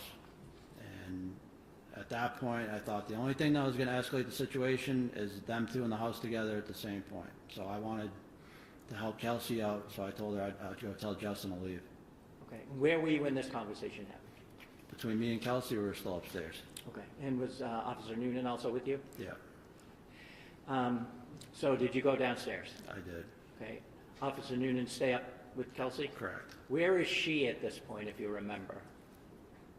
She was either in her room or at the landing, but I couldn't be certain. But when we had that conversation, we were at the landing. And Okay. You went downstairs? Correct. And what did you do when you went downstairs? So when I went downstairs, I only saw Lieutenant Daly, the mom, and I told him, Kelsey doesn't want Justin in the house. And he said, "All right, Justin's," I don't know if he said he's in the basement or he's coming up from the basement. He said, "Just go to the basement and tell him just to wait outside." Okay. So where'd you go? I walked past Lieutenant Daly and Kelsey's mom through the kitchen where the basement, the top of the stairs is, and I opened that door. Could you see down? So the lights are off. I flicked the light to turn the lights on. The lights didn't turn on. So could you hear anything downstairs? I couldn't hear anything, and I remember after I flicked the lights on, they didn't go on, and I'm looking at a pitch black basement. I thought there was a chance I misheard Lieutenant Daly, and I just kind of stood there. I was like, I really don't want to walk down there if he's not down there, but I don't know how I was just kind of having like a moment where I wasn't sure whether or not to check with Lieutenant Daly. Okay. Did something happen at that point? Yeah, so at that point, I heard Officer Noonan yell, "Kelsey," and then I heard 2 gunshots. What did you do? I ran back the way I came. At that point, it was only Kelsey's mom. She was still in the living room. Lieutenant Daly was gone. He'd already gone upstairs, and I started making my way upstairs. Okay. When you were making your way upstairs, could you see anybody at the top of the landing? I could see Officer Noonan. And what happened as you went up? So, I mean, I knew it was gunshots. I came over the air and I said, "Start medics." I don't know if that got caught or someone else was calling at the same time, but I had my pistol out and I was going up the stairs. I saw Noonan and I said, like, "Do you get up there? What was that?" And I can't remember exactly what he said at that point. Can you give us the gist of what he said? At that point, he said, yeah, he looked like he was still in shock. He said, yeah. So I kept moving up towards him, and as I got closer to him, I was like, "What just happened?" He said, "She pulled a gun on me." And we talked about it later, but at that point, that's what he said. That's fine right there, actually. I just didn't want anything further. Okay. Thank you. Do you remember the exact words he used? So the exact words he used would be after the FD and we had gone into the other room and spoken. But at that exact moment, I don't even. What's the basis? So I'm not. I guess it's that it's a vague question because I don't know what he's referring to in terms of what conversation, how long is it after the incident, what's the demeanor, what's the purpose of it being offered for. There's a lot to unpack here. All right, well, what the answer was didn't include hearsay. It just was that I think it was something to the effect that later on they went in the kitchen, maybe he and Noonan and had a discussion, something to that effect, but the objection is overruled. So the fact of the discussion, I don't object to, but just any further, I'm trying to stop it from coming out. Okay. Thank you. Would the exact words that he used when you first ran up the stairs, would it help you to remember if you looked at a report? I know he did say, "She pointed the gun at me, pulled the trigger, and racked the slide." Whether it was right when I was moving up the stairs or once everything got situated, it was in that time frame, but I can't remember if it was exactly when I got to the top of the stairs or. Okay. Motion to strike the testimony. Would looking at a report help you remember that? Hold on a second. There's an objection to strike what? Non-responsive. It's, I don't know what conversation he's talking about. It's hearsay and frankly news to the defense. Okay, so first things first. On the hearsay issue, Mr. Gubitosi. I'm trying to establish that it happened seconds after the event. So for the truth of the matter or state of mind? Both. Okay. And so to the extent that you're seeking to offer for the truth of the matter, it's hearsay. And I think, didn't we already litigate the spontaneous utterance? No, that was a different time frame. Oh, that was a different, all right. So are you arguing that this should be admitted as a spontaneous utterance? Yes. Okay. And then the rest of your objections that is within there, let's just take them a step at a time. Let's get through the spontaneous utterance. So, Mr. Bradle, what do you say on the spontaneous utterance? So I think there's certainly a lack of foundation, Judge, where there's been two different overlapping statements that are referenced here. I don't know where they're going back to here. It needs to be clarified foundationally what happened before the statement, how long after the shots it was, what were the circumstances of that particular first statement they want to try to use. So That's what I asked for. I agree with Mr. Brado that it's the foundation right now, and it's not the witnesses, it's no, it's fault. The foundation right now, to me, is confusing because he's having trouble remembering which conversation. And I do understand that. That's why I'm looking to approach with the report. Okay. To refresh his memory, yes. All right, well, why don't you do that, and we'll take it a step at a time. Just going to ask you to look at the timing. Just so you know, for right now, I'm not going to strike the testimony because it can come in for state of mind. The issue is whether it comes in for the truth. Thank you.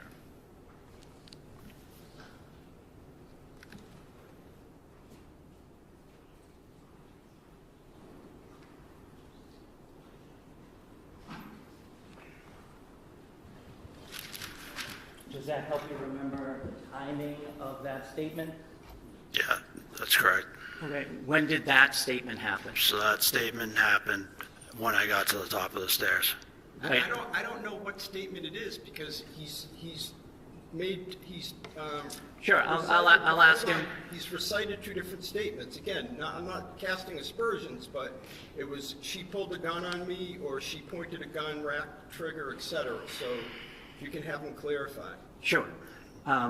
What statement did you hear when you ran up the stairs the first time? So she pointed a gun at me.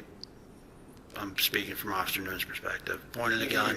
I can't hear you. She pointed the gun at Officer Noonan, pulled the trigger, and then racked the slide. All right, and there's an objection to that coming in for truth of the matter? I get you that one moment here. Sure, take your time.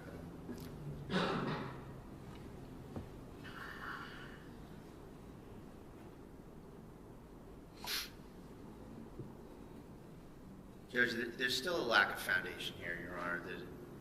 Now he's saying something different than what he said 2 answers ago about what the statement was. So this is, in terms of any sort of a reliability preliminary finding of any of this, it's all over the place. He just said something completely different than what he said before. He's now clarified it, so we're beyond that. And so he's now has identified the statement, identified where it was made, when it was made. There was some mention before about the declarant state of mind. So I guess what I'm politely saying is you need to move beyond that. So now the issue for me is, does that statement come in for the truth of the matter? And Judge, I think that I'll reiterate my arguments from the earlier discussion about the other excited utterance statement, Your Honor, that this isn't like a domestic violence situation where someone is, you know, a battered woman or something, where the time frame is much more flexible. And in this situation, you have an officer-involved shooting that happens. Another fellow investigating officer comes right up there, and there's a huge motive to fabricate immediately, Your Honor, that something happened that covers the officer, covers the shooting officer, versus being under the influence of the event so that you're not fabricating. There's an immediate impulse here that this officer has to cover his future. He has to cover his conduct right away. There doesn't need to be much time to realize that from an officer who jumps the gun, from an officer who panics and shoots someone in the wrong circumstances. That's something that would immediately happen. And particularly where there's no surrounding corroboration, where there's no attempt by the government or no testimony from Noonan that this happened. This is something completely different, that the statement happened, I mean, Your Honor, that this interaction with Houston happened. There's extremely unreliable circumstances. If that really happened, Noonan would have testified to it. If that really happened, the government would have given me discovery on it. If that really happened, it would have been corroborated. So, All right, so the discovery, the lack of discovery or argument is a different matter. Anything else on, again, on just the Commonwealth's assertion that it qualifies as a spontaneous utterance? no, Your Honor, just the notion that it's not a domestic violence situation. It's a situation where the motive to fabricate immediately arises. Thank you. Okay, Mr. Gubitosi, anything further on that? This is exactly what the exception is for. It couldn't have been more immediate unless Officer Houston was standing next to Officer Noonan when it happened. He immediately heard the shots, immediately heard the yell, and ran up the flight of stairs that you've seen pictures of, and asked what happened, and got that response. So that's my answer to that. And as far as, I think I have to, since we're on the record, talk about a discovery violation. We're not there yet. Okay. We're not there yet. Okay. Okay, let's just take it a step at a time. All right, anything else? No, thank you. All right, so I'm going to sustain the objection, but for reasons different than Mr. Bradle articulated, and essentially for the same reasons that I stated yesterday to Attorney Moriarty, and that is that when I weigh the factors under Baldwin, I come out that it militates towards excluding it for the truth of the matter. It will come in for state of mind. We don't need to get to alleged discovery violations or any other reasons because I've sustained the objection. Unless you want to. I'd just like to put on the record, it was part of his recorded interview that they've had since the beginning. Okay. So. All right. Now, sir, after you heard Officer Noonan tell you that she pulled out a pistol, pulled the trigger, and racked around, where did you go? At that point, I was at the landing. I looked in, and I saw Kelsey on the ground, and I saw Lieutenant Daly over. Okay. What was he doing? Anything? It looked like he was kind of evaluating her. I moved towards them. I asked either Noonan or Lieutenant Daly. I said, "Where's the gun?" I believe I asked Noonan, and he motioned away from Kelsey, so that stopped being my concern. I moved close to Lieutenant Daly just to see what level of consciousness Kelsey was. I could see she was breathing, she was alert. So I told Lieutenant Daly I was going to go get a med bag. Was she saying anything? She kept saying, "I'm sorry, I'm sorry, I'm sorry." And so, where did you go? I ran down to get the medical bag out of my cruiser. Okay. Did you get it? I did. Did you come back? I did. And what did you do when you came back? I threw the medical bag on the bed, and I started taking stuff out. I took out the AED, I took out gauze, wraps, stuff like that, handed it to Lieutenant Daly. Okay. Excuse me one moment. Sure. Mr.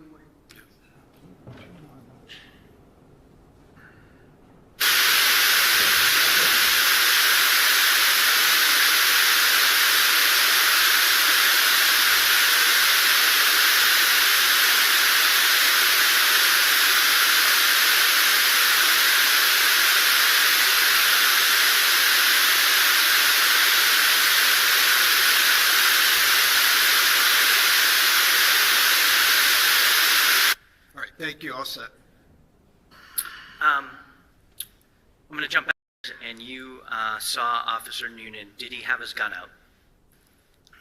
Are we talking about when I came up with the med bag or before that? First time. First time, he had it out. And how was he holding it? He had it at the low ready, so he had it kind of down towards the ground. Pointing to the ground? Yes. Do you see Kelsey Fitzsimmons in the courtroom here today? I do. Can you point to her and describe an article of clothing she's wearing? She's wearing like a beige sweater. May the record reflect she's identified the defendant? It may. Thank you. I have nothing else. Okay. Cross-examination?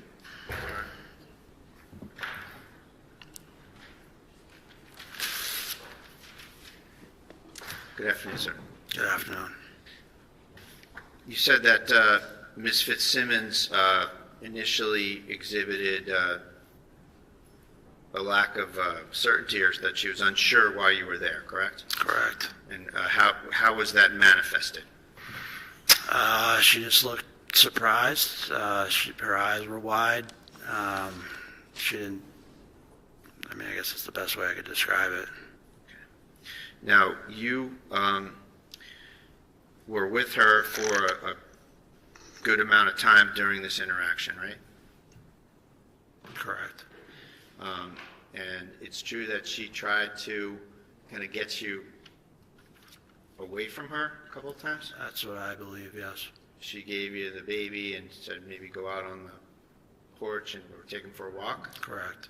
And then she also tried to put some things in your hands and asked you to take them downstairs? She didn't ask me to take them downstairs. She just put them in my hand. And where did that occur? On the landing. Upstairs? Upstairs.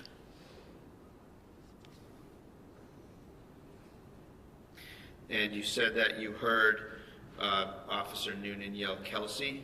Correct. And that's all? That's all. One time? One time. And how about after after you said Kelsey, how long of a time elapsed until the gunshots? I couldn't put an exact time. It wasn't instant, but it was relatively quick. Relatively quick. How about the gunshots themselves? It was 2 gunshots, right? 2 gunshots. Were they in quick succession? Yeah, pretty quick.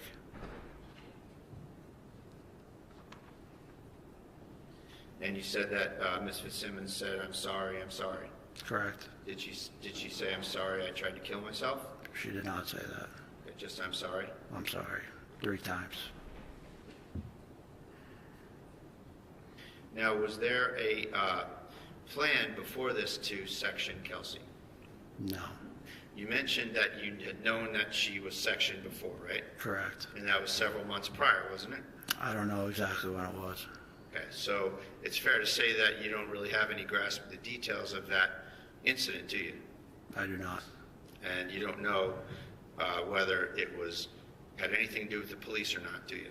I know there was police there, but I don't know the circumstances of what happened. Okay, so you don't know how long it was? No. And you don't even know whether she was in fact accepted as a Section 12 commitment, do you? No idea. And so, do you know the difference between having forms filled out to be looked at under Section 12 versus being accepted and committed under Section 12? Yeah, so I didn't want to, like I said, I was invited to her wedding. I was friends with Kelsey. No, that's not my question. Okay. I asked you some stuff about Section 12. I know if you get sectioned, you're going to be there for probably 72 hours, and you can't leave. And do you have any idea whether that happened in March? I have no idea. So it's fair to say that other than kind of the notion floating around in your department that she was sectioned, you really have no information whatsoever about it, isn't that right? No, I didn't want to know.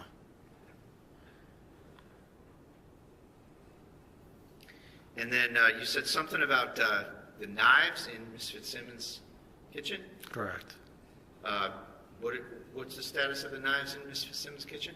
Just at that point, I wasn't sure what was going to happen, so I didn't want her to reach for a knife. It's nothing against her. It's just it's a lot of information to take in. I didn't know how she was going to react. Okay, so was there something strange about the knives that were in her kitchen? No, it's just a weapon in the kitchen. So when you're serving one of these things, anything can be a weapon, right? Any normal household product item can be a weapon, right? I wouldn't say anything. A lot of things. How about that? Yeah, let's go with that. And in this case, there were knives in her kitchen. Is there anything more to it than that? No, that's it.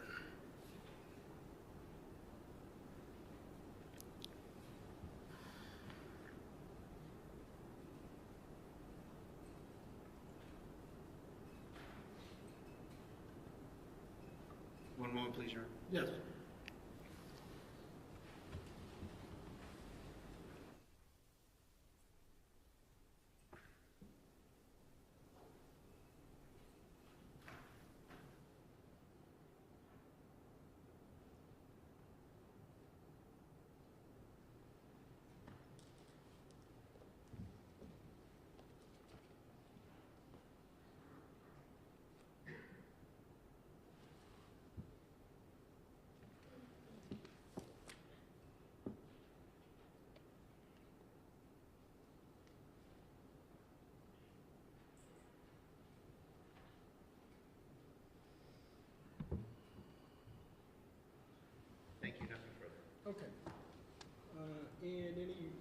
redirect? Yeah, just briefly. A Okay. lot of things could be weapons, correct? Correct. So that's why you don't leave someone alone, right? Correct. That's why you keep eyes on them the whole time. Correct. That's why you're, to use a term, in their pocket while they're walking around, correct? Correct. Thank you. Any recross? Nothing further. Okay, all right, you may step down. And Commonwealth, you can call your next witness. Michelle Mitchell.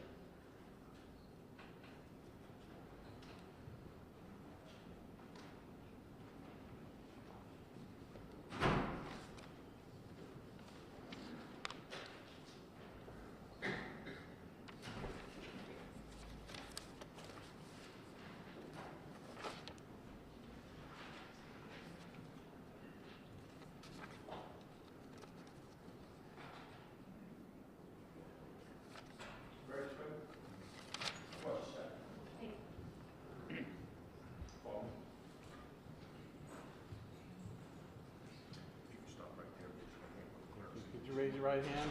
Do you solemnly swear that the testimony you're about to give in this cause now in hearing shall be the truth, the whole truth, and nothing but the truth, so help you God? Yes. Thank you. Step up right here, try to keep your voice up nice and loud. Speak directly into this thing. Pull your chair out so the judge can hear you. Okay.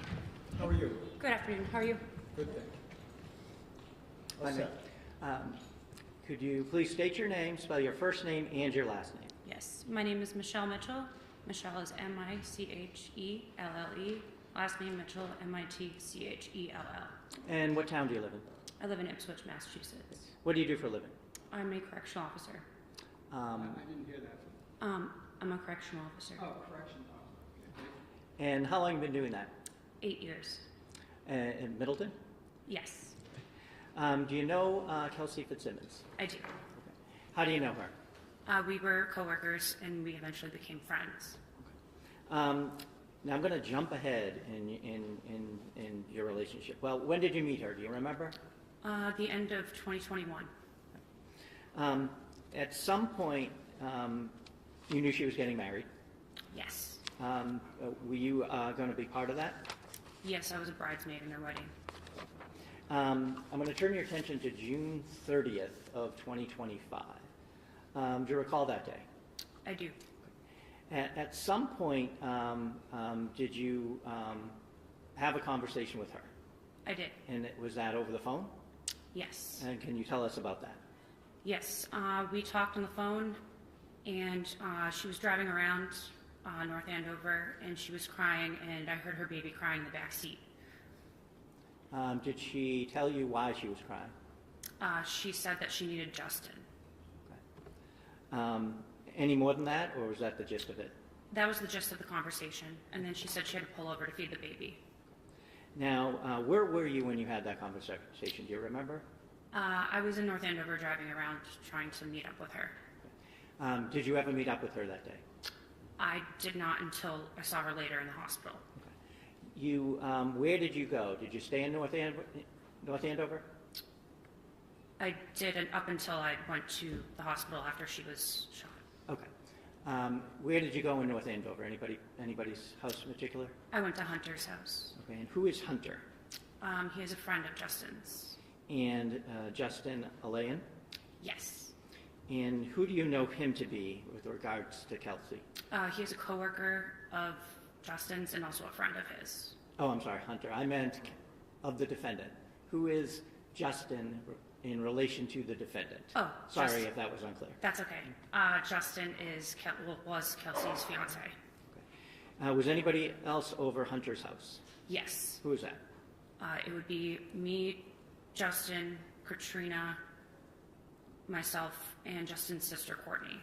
And who is Katrina? A friend of Kelsey Fitzsimmons. Was she also in the wedding, if you know? Yes. And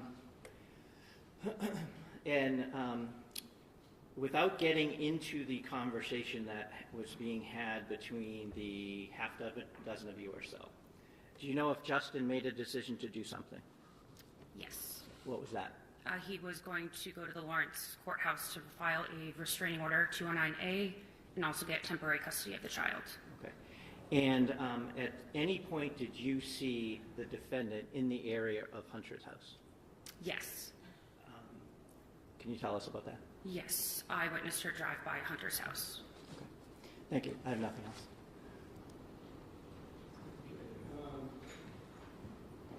Ross?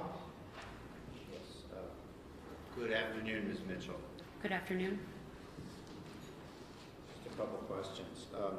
You said that you spoke with Kelsey on 6/30/25, That is correct. and she told you that she was driving around. She said that she was meeting Justin, right? No, she was not meeting Justin. Did you say needing Justin? I thought you said meeting. I did. Wasn't she going to meet Justin? That was what I understood from Justin, but she didn't tell me that on the phone. Okay, she said that she needed Justin? Meeting or needing? You need to clarify that for me. I think I said needed. Quiet, please. She said she needed Justin? Needed Justin, that is correct. Okay, so just let's put that over here. And she had also told you that day that she was meeting Justin, right? Yes, thank you for clarifying. So she couldn't meet with you because she was meeting Justin, right? That is what she said. And you said there was some sort of gathering at Hunter's house? Yes, And that was a social gathering with swimming and drinking, right? that is incorrect. Was there swimming? No, Mr. Bradle. Was there drinking? Also no. And it was you, Katrina, and Justin and his sister and Hunter, right? Correct. Now, you said that you saw her drive by the house, Yes, and so it's fair to say that she would have been able to recognize some or all of the vehicles, right? yes, And going by the house is a route that would take her to the North Andover Common, right? yes, it's near there, correct. Nothing further. Nothing. All right, you may step down. Thank you. May we approach? Yes. Just give me one moment. Well, you can start walking over. Quiet, please. We are still on the record.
Just to continue in open court, Mr. Brado, we were discussing, why don't you give me an update on the potential for a view?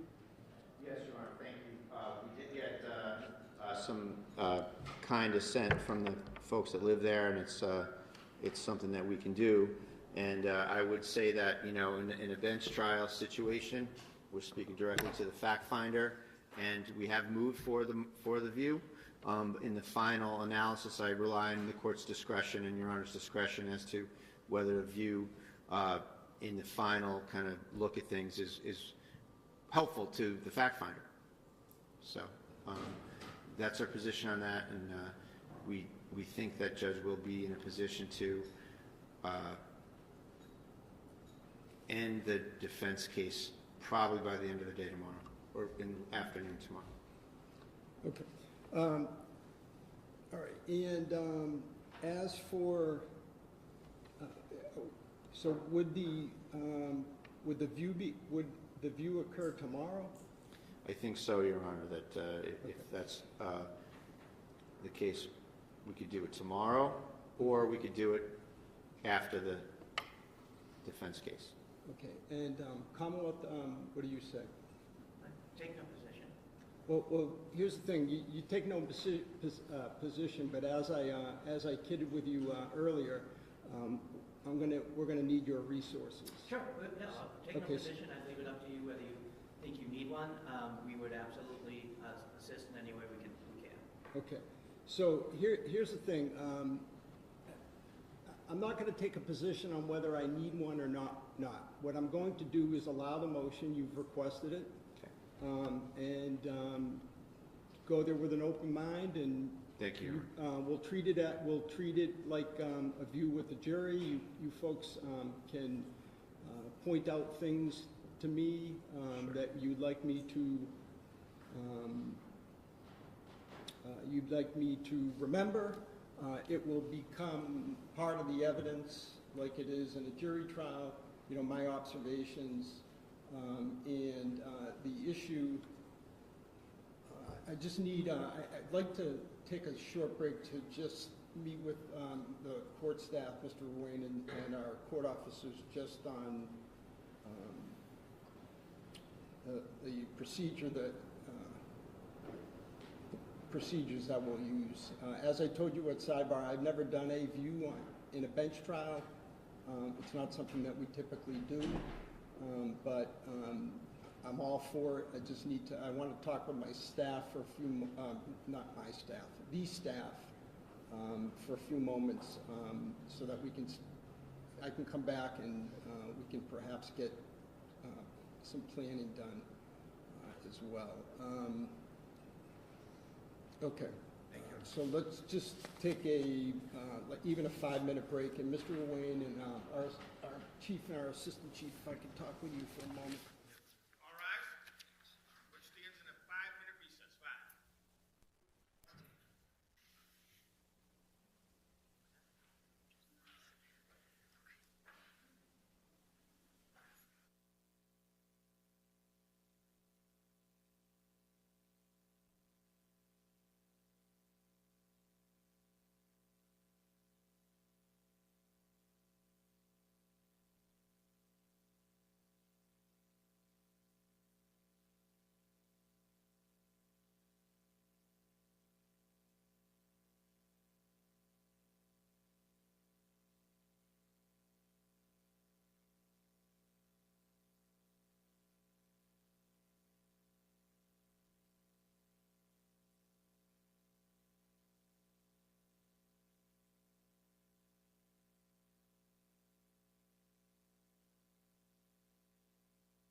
Okay, all right, so formally the motion for review is allowed, and I've met with our court officers and Mr. Ruane, so let me just specify who's going to be present.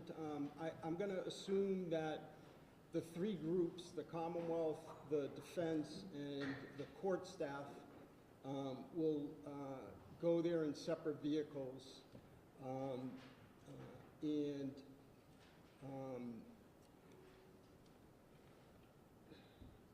So we need to just work out a time, and also, frankly, we have to work out. So, listen, let me back up. As for who goes inside the house to do the view, I'm sorry, all the folks in the back row, but perhaps it can be the four of you folks that Ms. Fitzsimmons,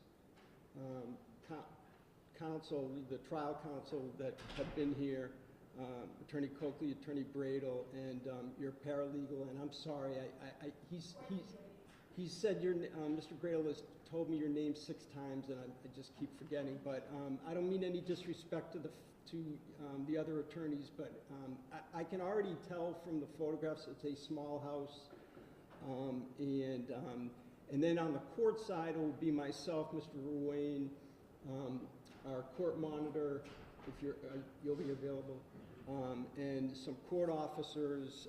We'll take our own vehicle. I would ask that there be some kind of police escort for us so that we can do this quickly, and I'll also tell the media and our audience that this is not something that you folks will be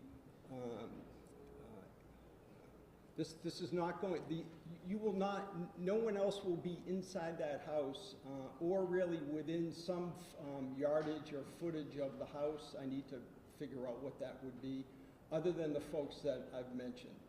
Defense counsel, Ms. Fitzsimmons, the court staff, and the prosecutors. So I'd ask that the North Andover police, I'll give you some kind of a distance. I need to think about it, but that the North Andover police do what is or the state police do what they usually do during a view, which is typically shutting down the street or area to make sure that we can accommodate quick movement through there. All right, so that's where we're at. So I would just ask you folks to just work out a time.